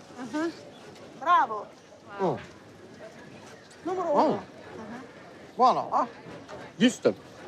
I have to say, it doesn't feel being in Italy at all eating this way and this kind of flavors. But it's music and dance, not food, which is the heart and soul of Bolzano. They are taught music here from preschool. It's as important as maths and science. So here they're dancing a typical dance here from the region. Very here nice. From South Tyrol. And we can try as well. If you want Try, to. sorry? We can try as well. If No. you want to. Let me see first of all what they say, what they do. Let me learn. Why does he shout? Okay. This is very complicated. Why the dance? It's basically where men show how strong they are. All right. It can't be that difficult. There we go. All right.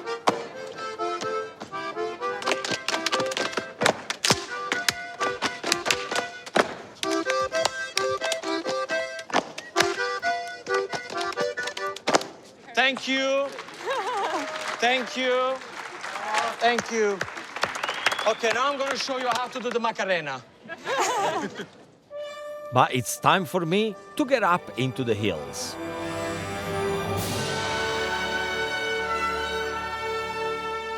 Millions flock to the Dolomites each winter to ski. The warm and sunny summers are much quieter, so it's the perfect time to explore these 90,000 acres of mountainous terrain. Now, the best way to get to the top is to get the cable car. I guess it's their version of a bus, and it only takes 12 minutes. I'm dreading this. This cable car runs from Bolzano to the top of Mount Renon every 20 minutes, where I can join one of Italy's highest railway lines.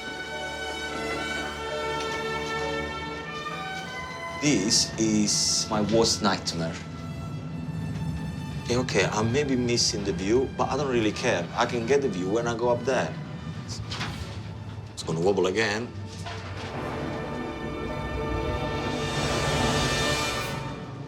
On the way down, I'm gonna walk.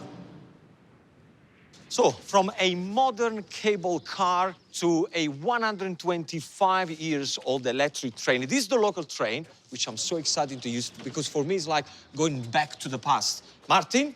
Hello. Hello, how are you? I'm fine. This is your train? This is our train. This we looks take it beautiful. This is the Renon line. Operating all year round, this tiny train takes tourists across the Renon Plateau to some of the most breathtaking views in Italy.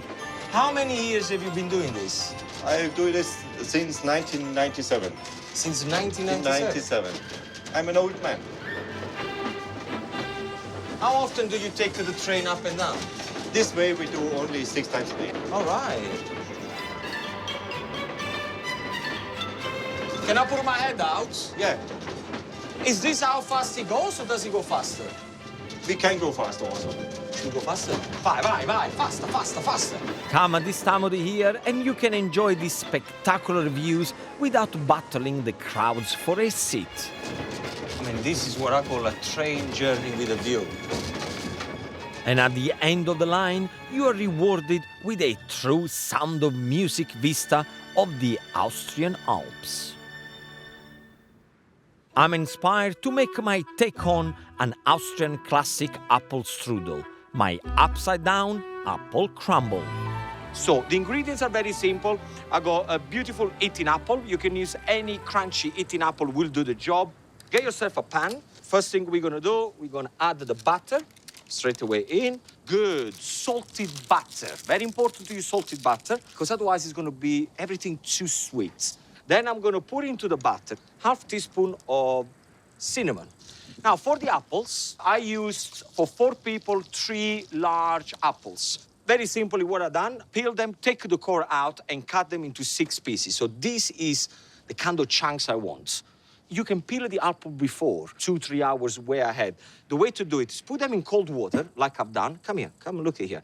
Then I got a lemon, squeeze a little bit of lemon juice into the water, and this what's gonna happen is gonna prevent the apple to go completely black. So this is gonna go in there. You could do this recipe with pears as well, yeah, by the way. Lay the apple sideways, because when you cook them on both sides, the middle part is gonna stay nice and crunchy. Okay, beautiful. Now they are wonderfully coated. I got 2 tablespoons of brown sugar, just sprinkle it all over. You're gonna give an extra flavor to the apples, and sugar and butter, you're gonna start to caramelize them. Now, the base. What I got is amaretti, the crunchy one. Put them in the palm of your hands and just crush them, like that. I want the big and small pieces, okay? That's the way I want them. Then we're gonna do exactly the same thing with the digestive biscuit. Look, don't put them in a blitzer, because otherwise it's gonna be too powdery, and I don't want that. Don't forget to check the apple, caramelized to perfection. Oh, look at that color. I'm happy, I don't want to overcook them. Leave them to rest. Let's talk about the base. So the biscuit are crumbled. The way I'm going to combine the 2 biscuits, I'm going to rely purely on honey. Combine and arrange on the plate. Okay, how simple is that? Now, once you've done that, you put the heat on under the apple again, because we're gonna now flame the apples with amaretto liqueur. Make sure that your body stays away from the pan, and then the only thing you have to do, amaretto liqueur goes in there, tip it, and flame it. Just move it around and stay away from the flame. That's what you have to do. Move it around, stay away from the flame. It will last about 5 to 6 seconds, and then the job is done. At that point, switch off, because what we done there, we burn the alcohol, that's the flame, but I don't want to lose the flavors. Place the flambéed apples onto the crumbled base. I got some mascarpone cheese. This is gonna cut through the sweet honey, the cinnamon. Beautiful. Right here, on top of the world, with the Dolomite behind me, upside down apple crumble with cinnamon and amaretto liqueur. Boys, I've asked train driver Martin and fellow passenger Adrian to come and try my dessert. Molto buono, grazie. Well, I have to say, To see the Dolomiti there, still with the snow on top, this is pretty amazing. But let's be really clear, I am not stepping foot on that cable car again. I'll be taking a rail journey through the three great Renaissance cities of Tuscany, beginning here in Pisa. With a vibrant street life dominated by locals rather than tourists, there is so much to explore in addition to the famous Leaning Tower. And I have just enough time before my train to take a whistle-stop tour of the city. And the other thing that Pisa is famous for? The birthplace of the Vespa. And guess what? I'm gonna get one. Buongiorno. Oh, quante Vespe. Sì. Belle, eh? I've been riding Vespas since I was 11 years old. Gino and 3 kisses. There you go. Thank you. And scooters are a great way to experience Italian cities. The Vespa was originally designed for women, and the reason is because on motorbikes, men could go like that. Clearly, women couldn't because they had a miniskirt. The reason why the Vespa was designed for women, because women, they couldn't do this. Look. Ooh. And off you go. Pisa, here I come. Pisa has always had a reputation as a city of youth and rebellion. Excuse me, lady, do you know the way to London? It has a huge student population and is home to Europe's oldest university. The tower was built in the 12th century, and everyone asks, why does it lean? Well, Pisa is the Greek word for marshland. The tower was built on very soft ground. In fact, the entire city was built on marshland, so the tower was doomed from the very start. Each year, over 1 million visitors come to marvel at its lean.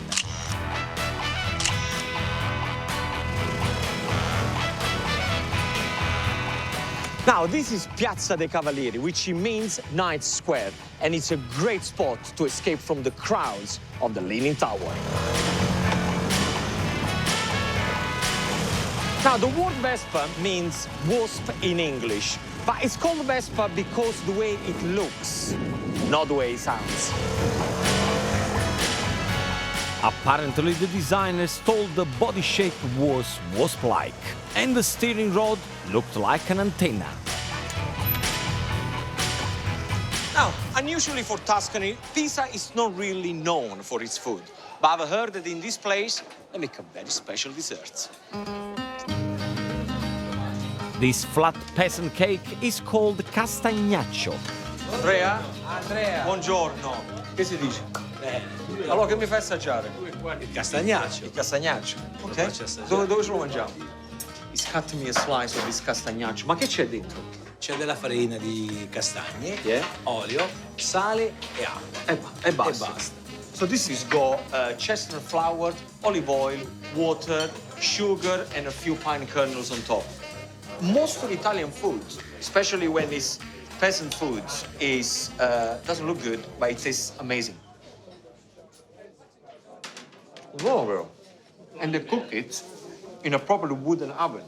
Quindi si faceva questo prima della pizza? No. He's actually claiming that the castagnaccio is older than a pizza. I'm not sure about that because I'm Neapolitan. And if it's true, I'm not gonna like it. Whoa. I have a train to catch, so it's back on the scooter to Pisa station. This is the Arno River. It cuts through Florence and then Pisa, and it goes all the way to the sea.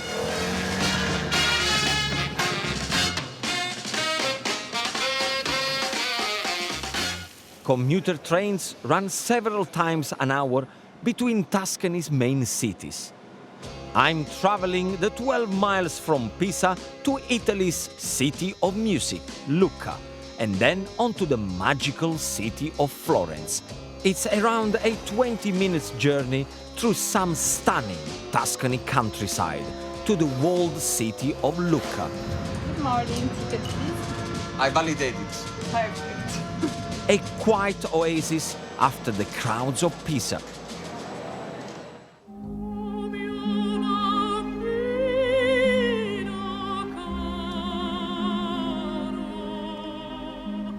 These walls are what Lucca is famous for. First, they were built by the Romans, and they form an almost perfect circle around the city.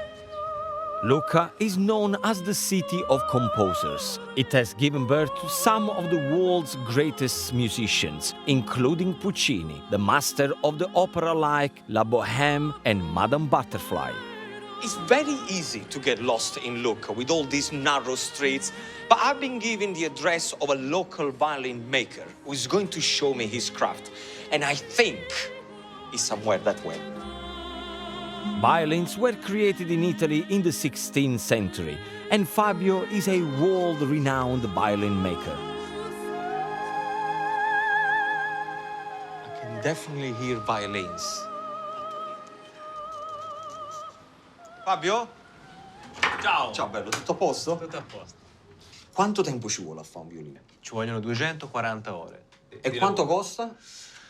E i violini di liuteria partono dai 7.000 euro, 8.000 euro. 7.000 euro? Sì. So a handmade violin is between 7,000 and 8,000 euro. The reason is, it's all handmade and it takes 240 hours exactly to make one. And so far it's made 170 instruments by hands.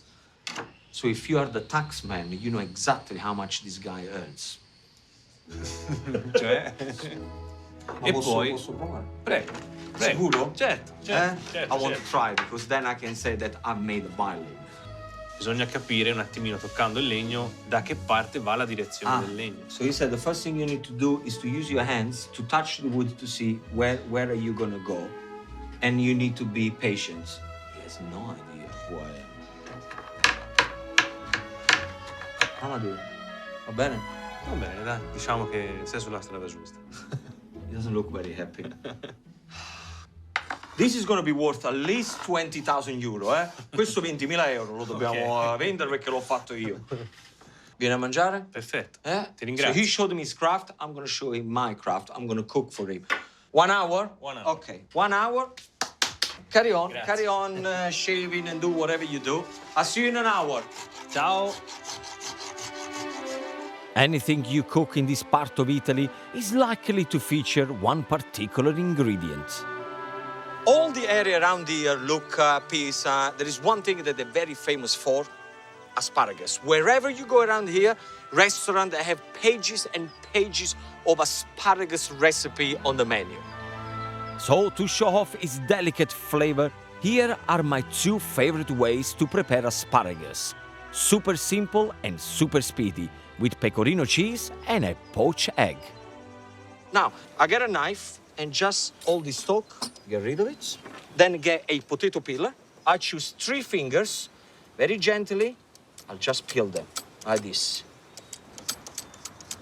Place in a shallow pan of boiling salted water. To have the al dente perfect asparagus bite, 4 minutes, no longer than that. Now, as the asparagus boil, let me show you what I've done here. I've done some griddle asparagus. The way to do it, put them in a tray, 3 or 4 tablespoons of olive oil, salt and pepper, very hot griddle pan, put them on top, 3 to 4 minutes, the job is done. So, 4 minutes have gone, so put them here and let them rest. Look at that color, beautiful, radiant green. Now, how do you make a poached egg? There is a lot of chefs with a lot of technique. Me, personally, I don't do any swirl or anything like that. I get a pan like this one, and I'll make sure that the water is not boiling.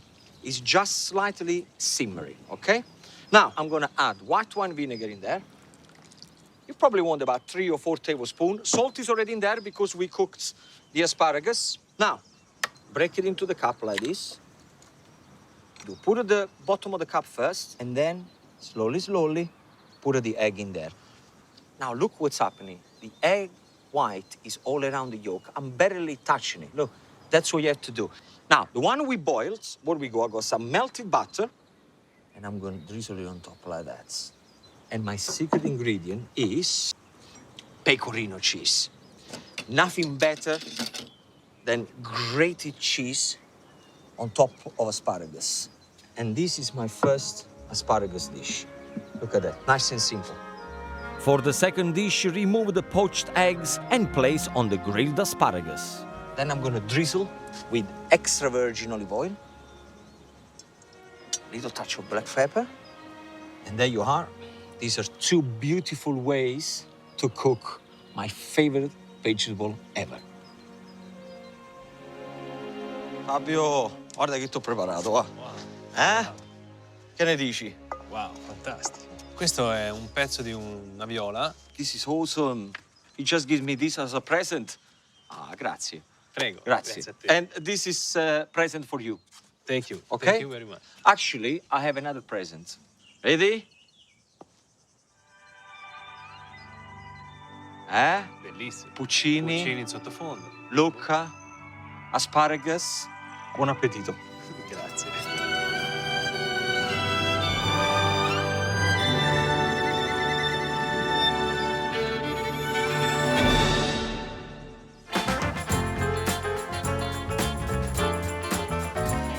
I'm on a train journey through the romantic cities of northern Tuscany. Today I'm going to Florence, and one of the things that I realized in Italy, that train tickets are quite cheap, €7.80. Where do I do this? Here? Okay. I'm leaving the city of Lucca and making the 60 miles journey east to the Tuscan capital of Florence, which takes me through some of the region's industrial heartland. This town, Prato, is known as the Manchester of Tuscany because it's the center of Italy's textile industry.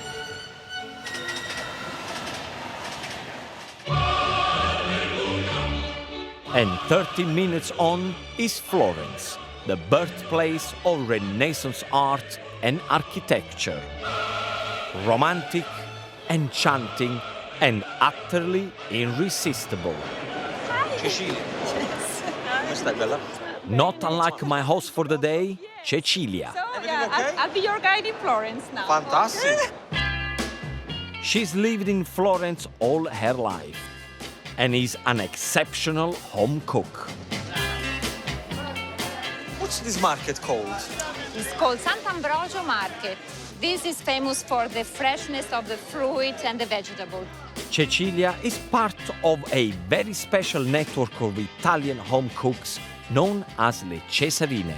What's a Cesarina?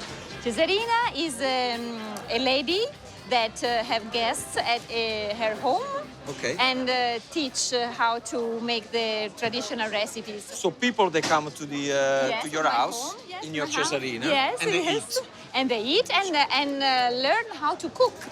Cecilia has invited me to cook with her this evening for some of her guests. So it's time to shop.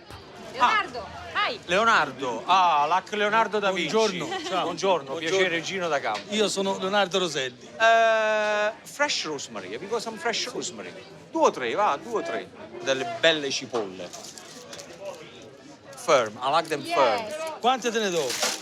What do you want to buy? Florentine tomatoes. Basil. Yes. Cucumber. Cucumber. Yes. Thank you, Leonardo. Florence's historic center is less than 2 square miles in size. So the stroll back to Cecilia's house gives us the perfect opportunity to take in its highlights. First, Ponte Vecchio. Built by the Romans in 996, it's the oldest bridge in the city.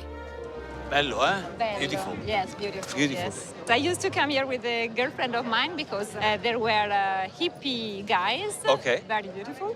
That sold. So you used to come here to catch the hippie guys? Yes. All right. Yes. Is it true that Ponte Vecchio is the only bridge in Florence that is not being bombarded by the Germans? The German had pity of us and saved this beautiful. And they saved bridge. on purpose? Yes. So where are we going next? Now we go in Piazza Signoria to see Palazzo Vecchio. I'm gonna follow you.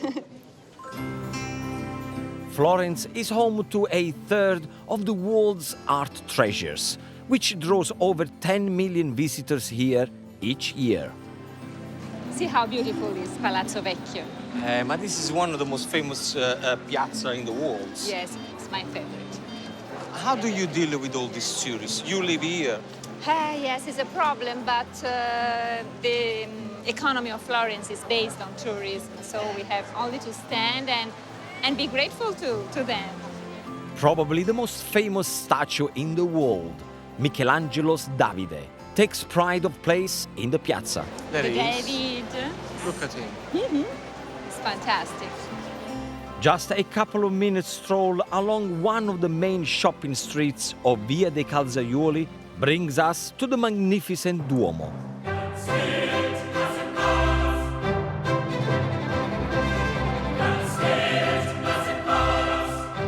After St. Peter's in Rome and St. Paul in London, this is the third biggest cathedral in the world. Look at that. This incredible building took 140 years to build, and its dome is the largest masonry structure in the world.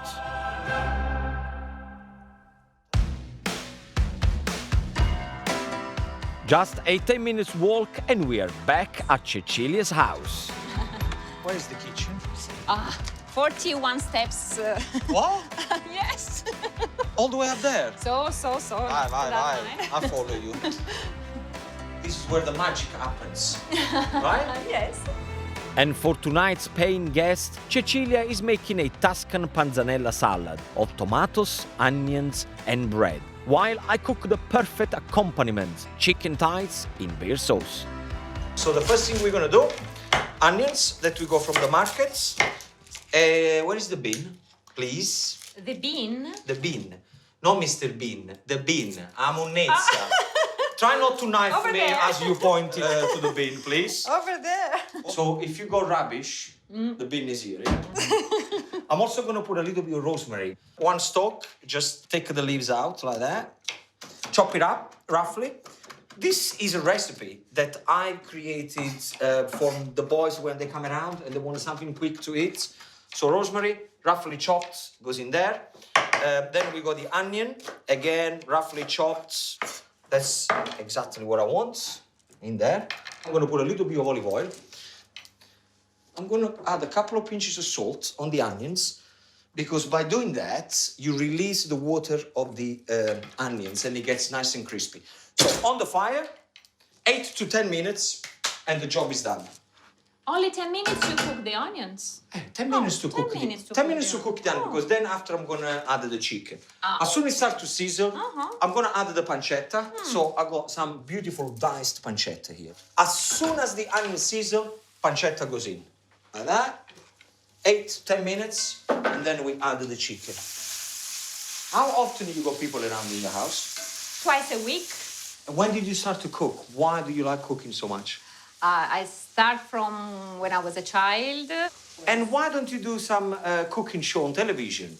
Because it's difficult. Why is it difficult? I don't know, But because for seriously, me... a beautiful woman like you should be very easy to do it. Watch out, Nigella Lawson. She's coming. She's coming. Oh, I don't have the breast on, Nigel.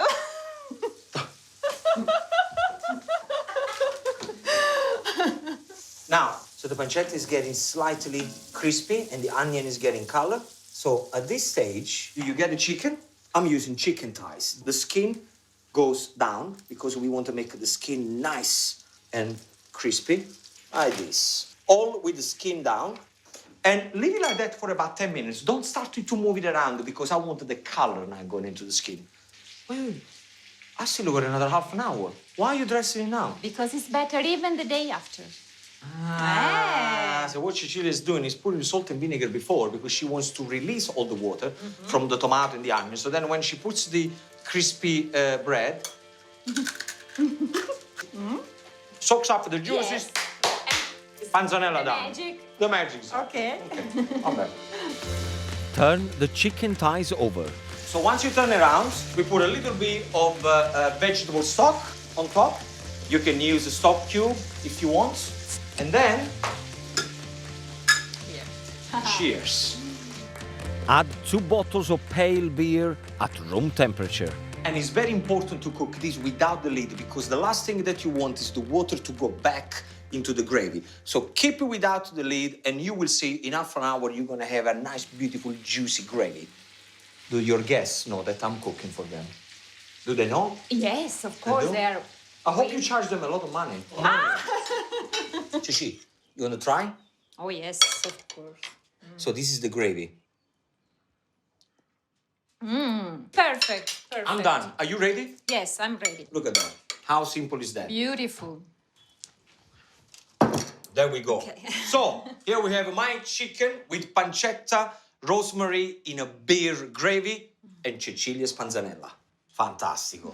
Oh, okay. Yeah. Look at Florence or... yeah, of course. All right, guys. I hope you're hungry. Yeah, we are. Amazing. Ok, buon appetito. Grazie. yeah, of course. How is it going? Really good, thank you. Perfect. Panzanella or to the chicken? Both, but especially chicken, especially chicken. Okay, you You and your won, okay. panzanella. Should we leave them and we go and clean the kitchen? Yes, it's better. Okay. Yeah? Let's go. Otherwise it looks a bit awkward. Me Oh, and you yes, okay, watching. okay.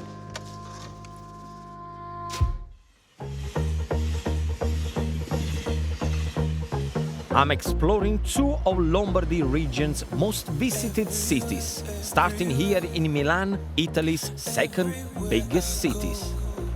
I love this city, and you know why? It's Italy's main financial center and its fashion capital. And each year, 5 million tourists come here to shop. Wow, the biggest fashion brand in the world, they're all here. The only thing that you need is a hell of a lot of credit cards. With your cards maxed out, you will probably need a stiff drink. And I know just the place to go. Now, one of the most important traditions across Italy is called aperitivo, or, as you guys call it, happy hour. And this bar in Milan, they were the first to serve it over 50 years ago. Buonasera. Come va? Tutto bene? Maurizio. Bar Basso has been a Milanese institution since 1967, when Maurizio's father Mirko introduced cocktails to Milano. Cocktails were popular in Rome, in Venice, but not in Milano. Milano was a working man's town. There were other venues, but they were mostly the big hotels. And they were a bit intimidating. So he created a cocktail for everybody. Yes. And this is where it all started. Exactly. So what is your specialty cocktail? Negroni sbagliato. Sbagliato means a wrong Negroni. Mistaken or Okay, wrong, a mistake. yes. Yeah, okay. Can you show me how to do this? Come, yes. I want to come and see. Okay, let's do this. Okay, So I think the first thing, can you make a normal Negroni. One for me. A classic Negroni is made with Campari, vermouth and gin, but it's an accidental version that put this bar on the map. Okay, hammerless. Now, let's make the mistake. What happened was that one day my father was in this position, and the client asked for a Negroni. The gin was supposed to be here, but somebody switched the bottles, so we ended up with a bottle of sparkling wine. Okay, so this is a genuine mistake. A genuine mistake. But you could not screw up a cocktail in front of a client. So he made it up that it was a... Yeah. Okay, so he's putting the Prosecco in there. Prosecco there, saying, let's have a twist. Use the sparkling wine instead of gin, so it's much lighter. Only an Italian could make money from a mistake. Shall we drink to your father? Toast to Mirko. Salute. Slowly, you go to work. And I have a train to catch, so I'm leaving before the room starts to spin.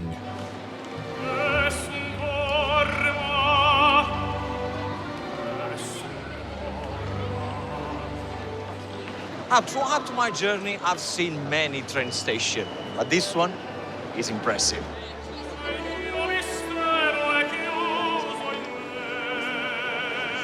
Now, this is the second busiest station after Rome, and is considered Mussolini's greatest achievement.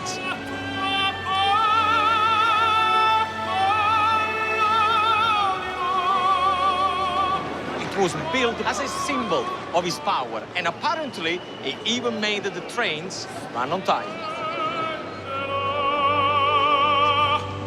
I've left Milan for the Lombardy countryside, on a route that explores the industrial heart of Italy. I'll be stopping at the small town of Treviglio, 25 miles east, before traveling onto the city of Bergamo. The land around this central part of Lombardy is flat and perfect for cycling. Now, my next stop is where they build the most iconic push bike ever. It's the Bianchi bike, the oldest bike makers in the world. It's been a long time since I did any cycling. But like every child in Italy, I grew up wanting one of these turquoise-colored bikes. Fabio. Ehi Gino, Ciao bello, come va? Tutto bene. a posto? You know, when I used to be a little boy, I had a Bianchi bike. Where do they make them? You guys make it here? Just follow me. Oh, come on, let me see let me see how you do. So this is where all happens. Yeah, exactly. This is the heart of the factory. When did the factory start? Bianchi was established in 1885. Wow. In Milan by Mr. Edoardo Bianchi. And then in the 60s, they moved from Milano to Treviglio, where we are today. Where we are today. Gino, now is the time to get a real bike and get out for a ride. For me? Yeah, sure. Oh, why do I need to go on a bike? I'm going to get all sweaty. I have a few friends. You got friends already waiting for me? We have arranged everything for you.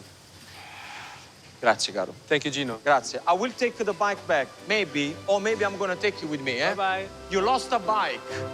I haven't been on one of these since I was a boy, but at least this one is electric, so I'll be able to keep up with these guys, Treviglio's road bike team. Massimo, right? Sì. Massimo, Norma. Gino, Norma. Where are you taking me? Now we go to Pagazzano. Okay, let's go. I'll follow you. Go slowly, eh? Oh, come on. Via. Cycling holidays are hugely popular here, with nearly 2 million tourists taking to Italy's cycle routes each year. There are over 40 cycle paths in Treviglio alone. All the roads here are nice and flat. Yes, here all the streets are flat. On the other side, there is a hill and mountain. I can definitely win the Tour of Italy and Tour de France with this bike. Let me tell you that. But you need a battery, eh? Oh, guys, I think I'm done here. I'll tell you what we're gonna do. Oh, you're gonna go that way, and I'm gonna go to do some cooking. Bye-bye. Okay, see you. Ciao. While they get some serious miles in, I'm going to cook them a winning dinner. Inspired by my trip to Milan, it's their oldest and most famous dish, Bil Milanese. If you say to me, what is the best Milanese dish? This is what it is, and it's vitello alla Milanese. Now, in Milan, we do this with a veal chop. Don't panic. You can do exactly the same recipe with chicken, with pork, and if you're vegetarians, you can actually do it with sliced aubergines. Now, let me show you the first thing, beautiful veal chop. If you can see, I left the bone in because people from Milan, that's the way they do it. And then see there is enough fat, which is going to give a great flavor. It's going to get all nice and crispy. Get yourself a cooking hammer, gently flatten the meat down like this. That's it. That's exactly what I want. Perfect. Eggs, they're going into a tray.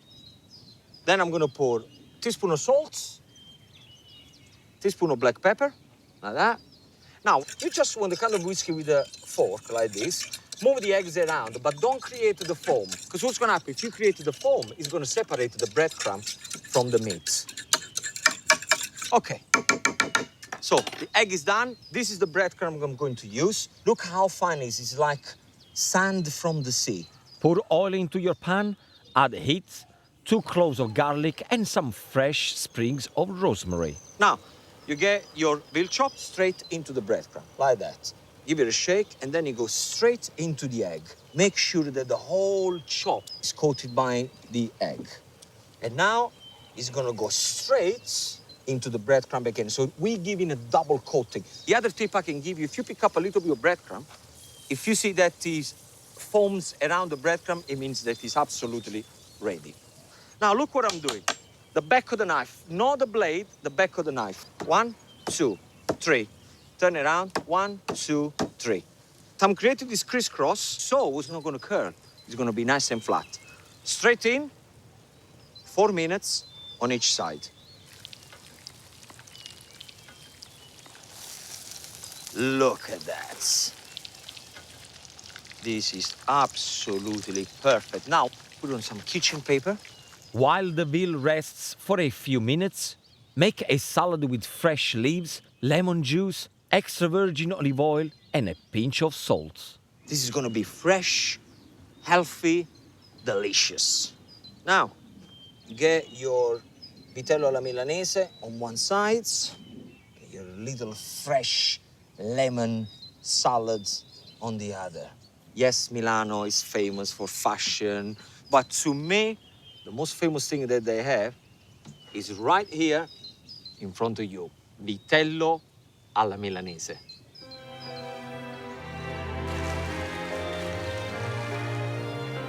State mangiando? Già state mangiando? Wow, grazie I made a Gino. special for you. It looks like a little heart. Look.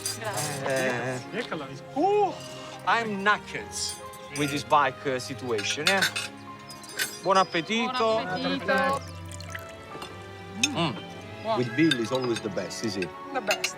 You Viva are la the Milano. best. Thank you. Passione questa.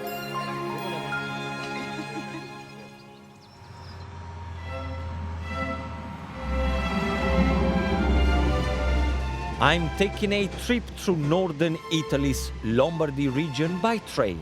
After starting in Milan and stopping off in Treviglio, I'm now heading to the foothills of the Alps, beautiful Bergamo. This city is divided into two. My train pulls into the lower modern economic center, but perched on top is an ancient walled city. Nicolò. Ciao Gino! How are you? My guide is Niccolò. His family have lived and worked here for generations. Now, they're telling me that you know everything about Bergamo. Is that true? A little bit. A little bit? Yes. Andiamo, dai, andiamo. Portami a Bergamo. We are heading to the ancient hilltop city, and the best way to get there is this 120 years old funicular railway. When I was a kid, I go to school with this funicular. I guess it's good for the tourists. Yes, especially. This city is a World Heritage Site dating back to 49 BC. Untouched by World War II, it's a medieval treasure trove. We are in Piazza Vecchia, probably the most important square in Bergamo. This is Cappella Colleoni, the Bartolomeo Colleoni tomba. Ah, so it's tomb? Yes. Okay. Yes, it's inside. So this is the symbol of his power? Yes. Bartolomeo Colleoni was a legendary 15th century military commander. And what are those? You call bowls. Yes. You mean testicles? Testicles, yes. Okay, so why 3 testicles? Porchite, la malattia di Bartolomeo Colleoni. Ah, so you just said that Bartolomeo had 3 balls. And he was very proud, so much so that he's putting 3 testicles on his family crest. And people come here and they rub the balls as a good luck. Italian people, they always have to rub somebody else's balls. You see, unbelievable. Now you follow me. My family has a really nice gelato shop. A gelato shop? Yes. Finally. Bergamo is also famous for ice cream, and Niccolò's grandfather opened La Marianna back in the 1960s. So, which one is your favorite one here? Absolutely the stracciatella, because my grandfather invented the stracciatella the first time in the world in 1961. I don't believe you. Yeah. Enrico Panattoni. Are you lying to me? No. The name stracciatella was invented from here. Please go behind there, Okay. because I'm the stracciatella master tester, okay? This iconic flavor is white ice cream with pieces of dark chocolate, made to Enrico's secret recipe. Is it good? I don't want to tell him straight away that this is excellent, so I'm just gonna make him panic. This is amazing. It's incredibly good. I know. Well done to your grandfather. Thank you. Obviously, I can't leave this gelateria without giving this a go myself. So this is a machine you used to make the stracciatella? Yes, the machine of my grandfather. So what's happening? You put the fior di latte milk? Yes. How long does it twist? About 13 minutes. And we added the chocolate? Yes. Can I add the chocolate? Sure. Yeah. How much chocolate? 6. Dark This chocolate. is 59% dark chocolate. Yep. That's what I call sexy food. How many spoons did I put in? 5. So then we're gonna do 2 more because I like chocolate in my stracciatella. This is the Gino stracciatella. This is the style. Gino stracciatella. Okay. We have wait for 2 or 3 minutes. Do you remember making stracciatella with your grandfather? No. So your father did it? My father, yes. You missed out. The first recipe I cooked, it was with my grandfather. Ah, yeah? Yeah, my nonno.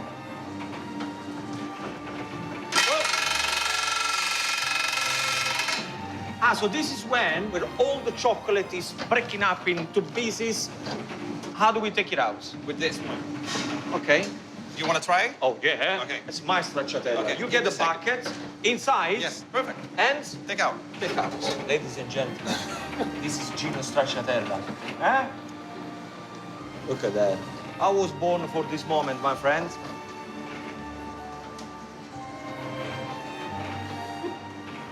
Can I? Sure. And we can wash it later, can you?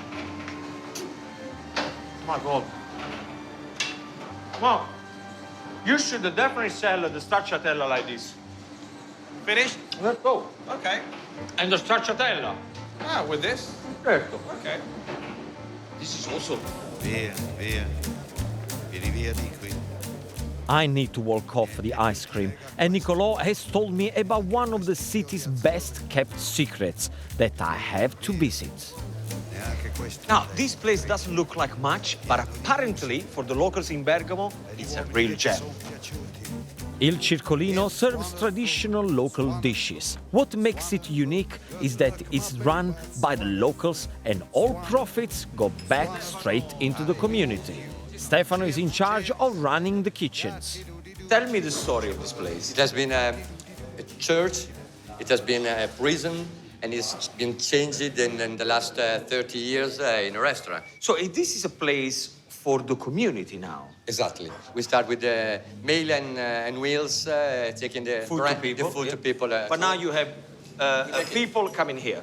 Now, tell me about your staff. What kind of people do you get here? It's the second opportunity for a lot of people. So it's really what nice. you're saying, you employ disadvantaged people? Disadvantaged people, Okay. people that come from a difficult situation, which is very honorable to do that. So by coming here and help the community, they can make money. Exactly. Yeah, Wow. that's a really nice thing. You're a really nice man. No. And this is a concept that if it was me, every town should have it. All Well the done. people that work here has the same goal, and that's the nice thing. You inspired me. I inspired you. Yes. Now, I know that there is a kitchen somewhere around. I think so. And I'm going There's to a do something special for your guests. I'm going to bake some quick, simple and delicious sweet treats and serve them with Nicolò Stracciatella's ice cream. Perfect for sharing. Biscuits with limoncello. I'm going to do a recipe now for my new friends. Clearly, I've used their kitchen, but don't worry about it because I'm going to be super fast to make my limoncetti biscuit. 5 or 6 minutes, 15 minutes in the oven, and I'm going to be out of here. First thing that you need to do, 4 egg whites. I'm going to whisk them.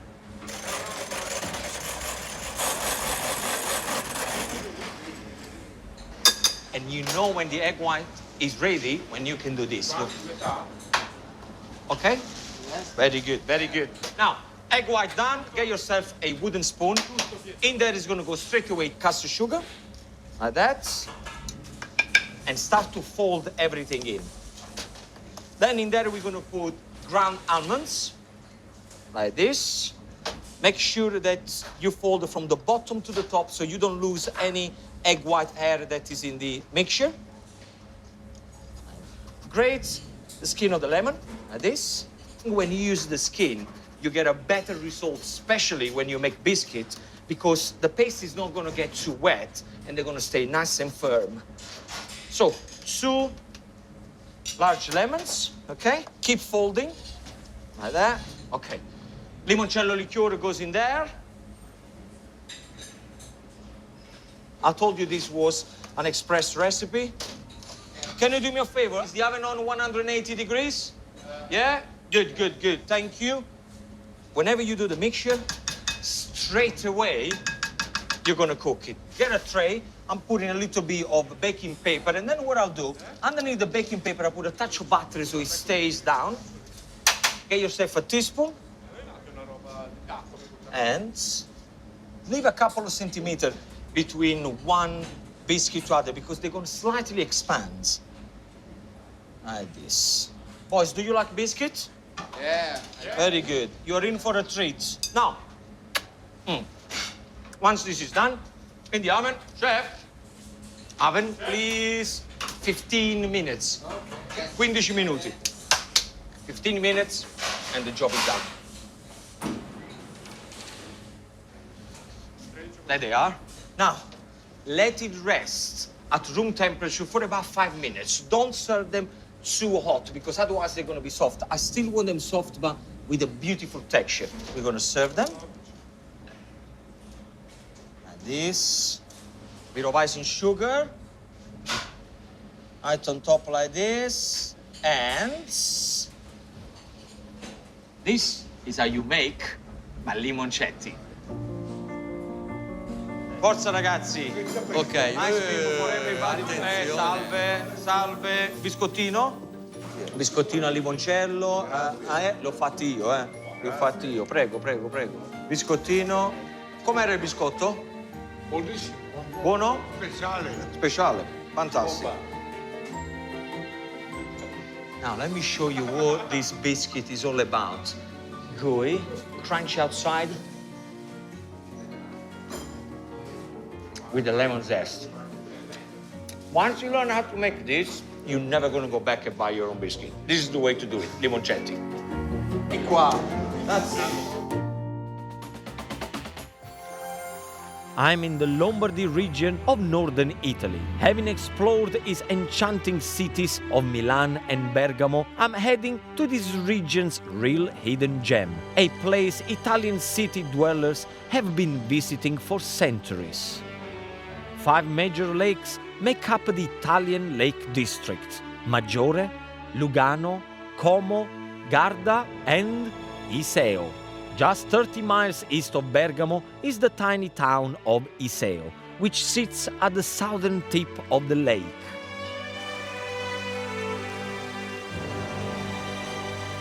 Often overlooked by foreign visitors, Iseo's outstanding natural beauty makes it, in my view, the most magical of the 5.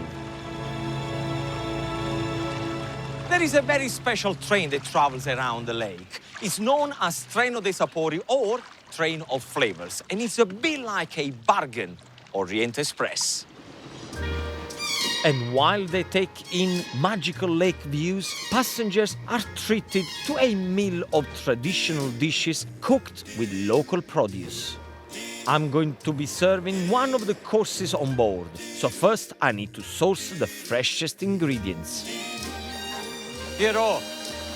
Ciao Gino! Buonasera caro, come va? Bene! Tutto a posto? Sì, Piero's family have been fishing on these waters for over 100 years. One thing that really hits you here is the smell of fish. But I'm in for fishing, so let's do this.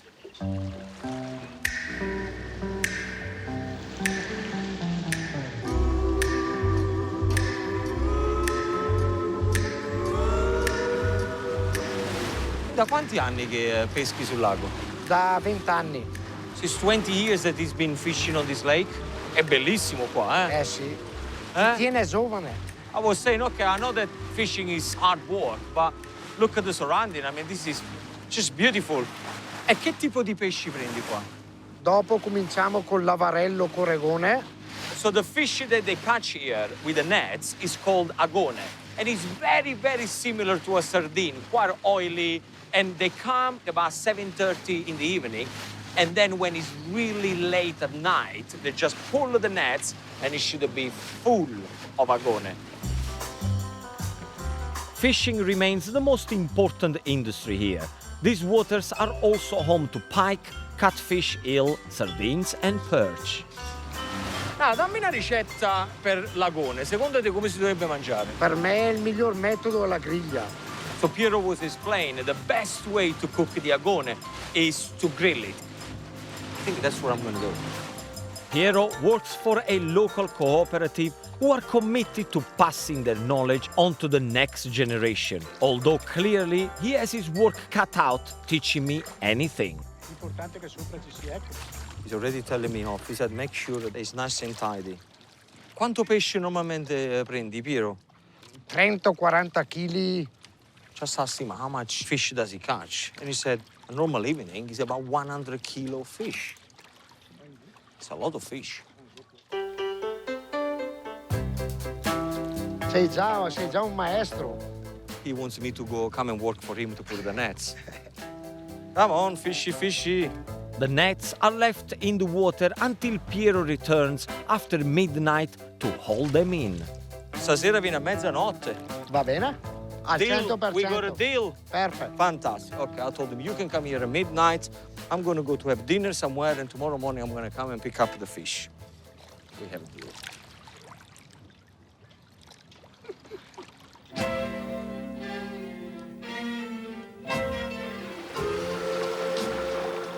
I need at least 30 fish from last night's catch to cook for the Treno Sapori passengers' lunch. 7 o'clock in the morning, I got the croissant for the boys. Now let's hope that they got the fish that I need. Breakfast, breakfast. Grazie, Ti ho portato caro. I cornetti, tutto a posto? Sì, Hello? They all mine? Tutti miei? Sì, tutti. Sì, a bucket full of this. Perfect for what I need to do. Alla qua, Gino. Grazie ragazzi. Ciao, caro. Buona giornata. Anche a voi. With the train arriving at the station ready for today's customers, I'm going to prepare a super healthy, super quick dish of grilled fish with tomato salad to serve on board. I'm using all local ingredients. Of course, the agone fish, which we just fished from the lake Iseo behind me. Now, marinades. I'm going to put a good tablespoon of capers.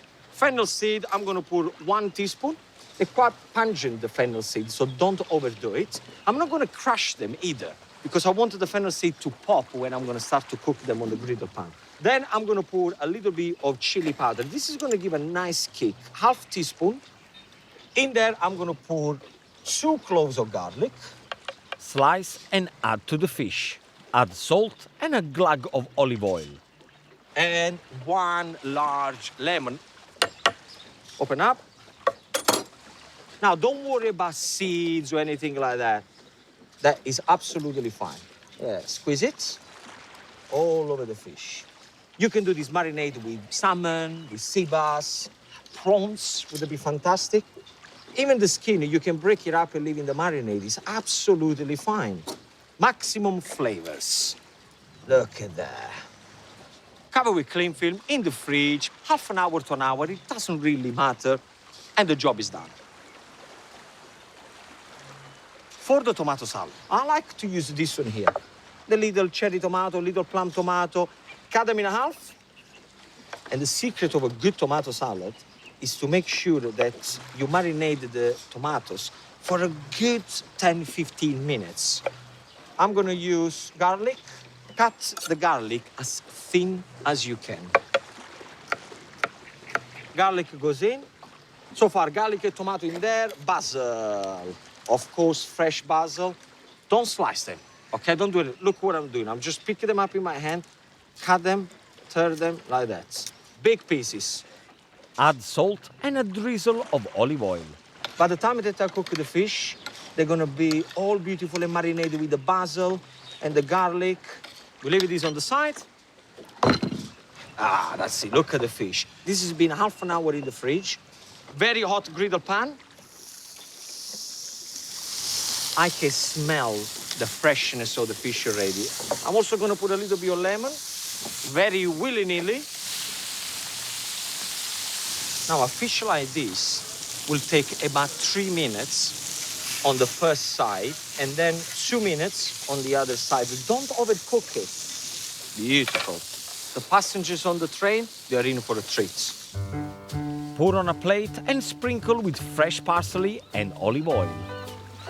And then, my beautiful marinated tomatoes.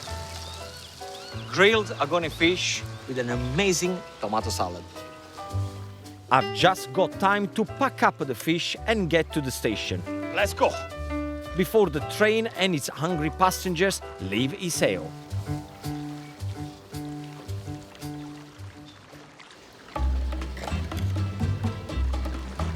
I am in Lake Iseo, the most stunning but lesser known of the famous 5 Italian lakes. I'm about to embark on a train journey that's a must for food lovers. Set up 10 years ago to promote the region's cuisine, it only serves the best local ingredients, and I have made the starters. Where is the kitchen? Hello? It runs every Sunday all year round, taking 82 passengers on a stunning lakeside trip. Our journey will take us along the banks of the lake to the village of Pisogne. I'll be leaving the train here, but it continues south into Lombardy's leading wine region, Franciacorta, before heading back to Iseo. Is this normal, the wobbly? È normale sto fatto? È normale, Gino, siamo su un treno in movimento. Okay. Che sta cucinando? Gnocchi ripieni alla rosa camuna con crema al basilico. Fantastico. Vuoi assaggiare? She's preparing gnocchi. Definitely the first time that I cooked on a train. Don't move. Steady. How am I gonna do this? I don't know. I mean, I cooked in some weird places, but this, as we say in Italian, is taking the biscuits. My dish of grilled fish with fresh tomato salad is one of the 7 courses passengers will be enjoying for around 50 euros each. That's the good thing about this recipe as well, that you can cook it if you want to go for a picnic. Absolutely amazing. Ok, io sono pronto, eh? The train has 2 carriages, each with 2 restaurant cars. Thankfully, I'm only serving one of them. The secret is smile. Okay? Slowly, slowly, when you go in the back. Vai. We put them like this, yeah?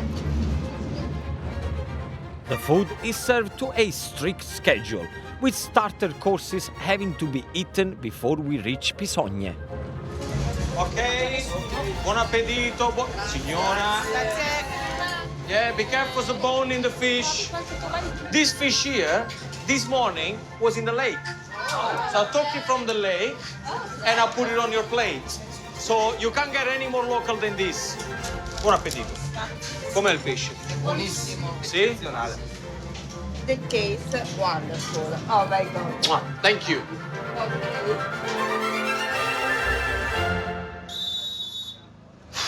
I'm exhausted.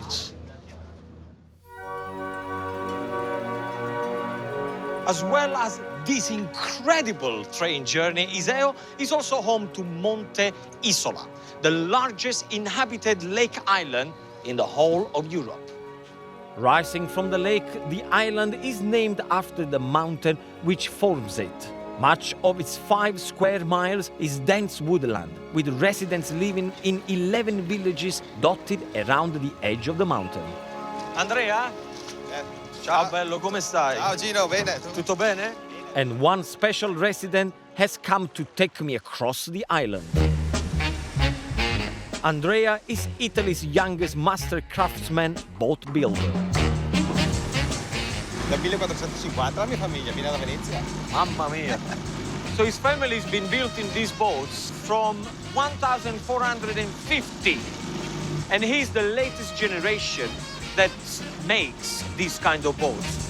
It's just a short 10 minutes hop across the water. A ferry provides a twice-hourly service, great for tourists and a lifeline for residents. Along with fishing, boat building is the area's biggest business. Andrea and his father Ercole work at their boatyard on the edge of the island. They are known throughout Italy for their exceptional craftsmanship.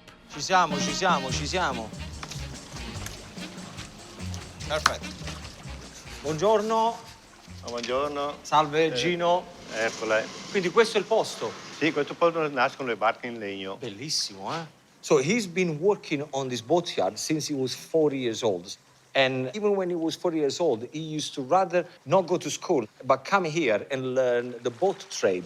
Originally, they used to make only fishing boats, but then the trend changed, so they're making boats for socializing, sunbathing, partying on the boat, so it's a completely different business now.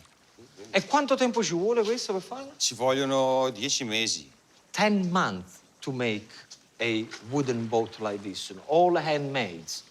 Quanto costa una barca del genere? Chiedo all'Andrea che... I'm asking for the price. Ormai ho passato le redini all'Andrea. I'm asking for the price, but the father said, I don't want to know. Ask my son.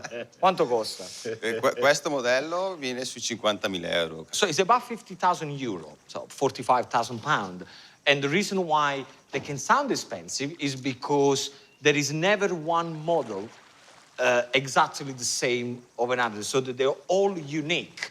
So it is a one-off piece of art. With less than 2,000 inhabitants, life on the island is a simple, tranquil existence. Quindi 1800 persone, 4 cognomi. Sì, sono 4-5, sono sempre quelli che adesso i giovani, molti escono, quindi un po' si ricambia. So 1,800 people, they only have 4 surnames on this island. He said that you kind of get married next door neighbor, or if you want any fresh blood into the island, you need to go to the continent and bring them in. Quindi com'è la vita? Nel senso, è sicuro vivere qui o ci sta la criminalità? Come funziona? No, zero, noi dormiamo con le porte di casa aperte. Stai in mezzo al lago?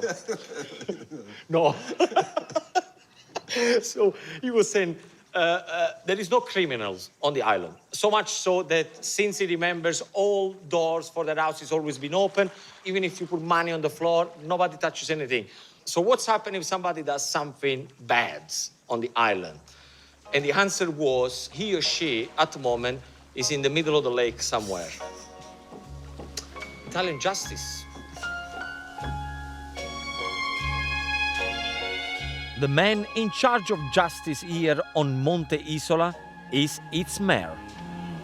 Signor Fiore, come va? Bene. Tutto bene? Benissimo. Bellissimo, sì. Signor Fiore has lived here all his life and was re-elected to office again this spring. Quanti turisti vengono qua all'anno? Beh, circa 500.000 di turisti all'anno sono sull'isola. 500,000 tourists that come here every single year. I can see why. Very quiet, very pretty, very clean. So quiet, in fact, that Mayor Fiore, the doctor and the priest are the only residents permitted a car on the island. Hello. Buongiorno. Buongiorno. Arrivederci. I'm the new mayor. Okay. Yeah. Che cos'è qua? Queste foto? Queste foto sono proprio dei quadri che rappresentano la storia del territorio, la tradizione. So in the 30s and the 40s, where the fishermen used to bring the fish, and here I can see a huge, what it looks like a huge, che cos'è? Un pestole motore? Che è Questo qui è un mortaio per pestare il sale. I was right. This is a pestle motor where they used to put the salt in there, so crush it, and they used to cover the fish to preserve the fish in the old days. Look at this picture, how beautiful. People, Buongiorno. Sono il mio fratello. Who's the lady? She said you're the brother. No, il suo fratello invece è lui. Questo è il fratello vero. Oh, I see. So the lady, this is her brother, but she also called him a brother. So I thought it was his brother as well.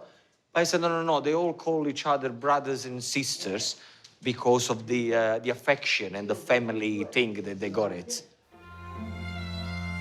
Iseo has been the perfect end to my Italian Express adventure. It sums up everything Northern Italy has to offer.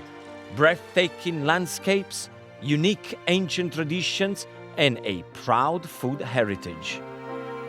Before I leave, I'm going to make one of its classic desserts, pears poached in wine and vanilla. Now, if you look at the ingredients, 4 or 5 ingredients. You need pears, you need custard sugar, you need a cinnamon stick, vanilla pod, and a touch of vanilla extract. Of course, you need good bottle of red wine. Now, why do I say good bottle of red wine? Because often people say, well, if you got cheap wine, that is good for cooking. Wrong. That is the most useless tip that people can give you. If the wine is not good for drinking, the wine should not be good for cooking. Simple as that. Okay, so what you need to do is, medium-sized saucepan. You need to make sure that it's quite tall because you want to cover the pear. I've got some of the pear already peeled, but I'm gonna do one for you. I like to do with a knife. You can do it with a potato peeler. When you peel it, stay very close to the skin, like I'm doing. You can do this recipe with apple, by the way. I just cut a little bit from the bottom because if I put this now, can you see it's wobbling? It doesn't stand up. So take a little bit from the bottom. Pick it up, straight into the pan. I'm gonna switch on the heat right now. Medium heat, don't go too mad. Then you get your bottle of wine. This is the hard part of this recipe. Make sure your pears are upright. Then what you do, you put your cinnamon stick. This is gonna give an excellent flavor. Your vanilla stick goes in there. I like to put 2 teaspoons of vanilla extracts. And then custard sugar. What's gonna happen is gonna create a nice, thick, shiny syrup that we're gonna serve the pear with. When you cover it with a leaf, just leave a little bit. Just leave a little bit like that, half an hour. But what I want you to do, every 10 minutes, just go there, move the pears around, and the job is done. So let me show you after half an hour. Take them out. Look at those pears. Beautiful, beautiful, beautiful color. And keep the heat on a medium because we're gonna keep cooking the red wine until it becomes a syrup.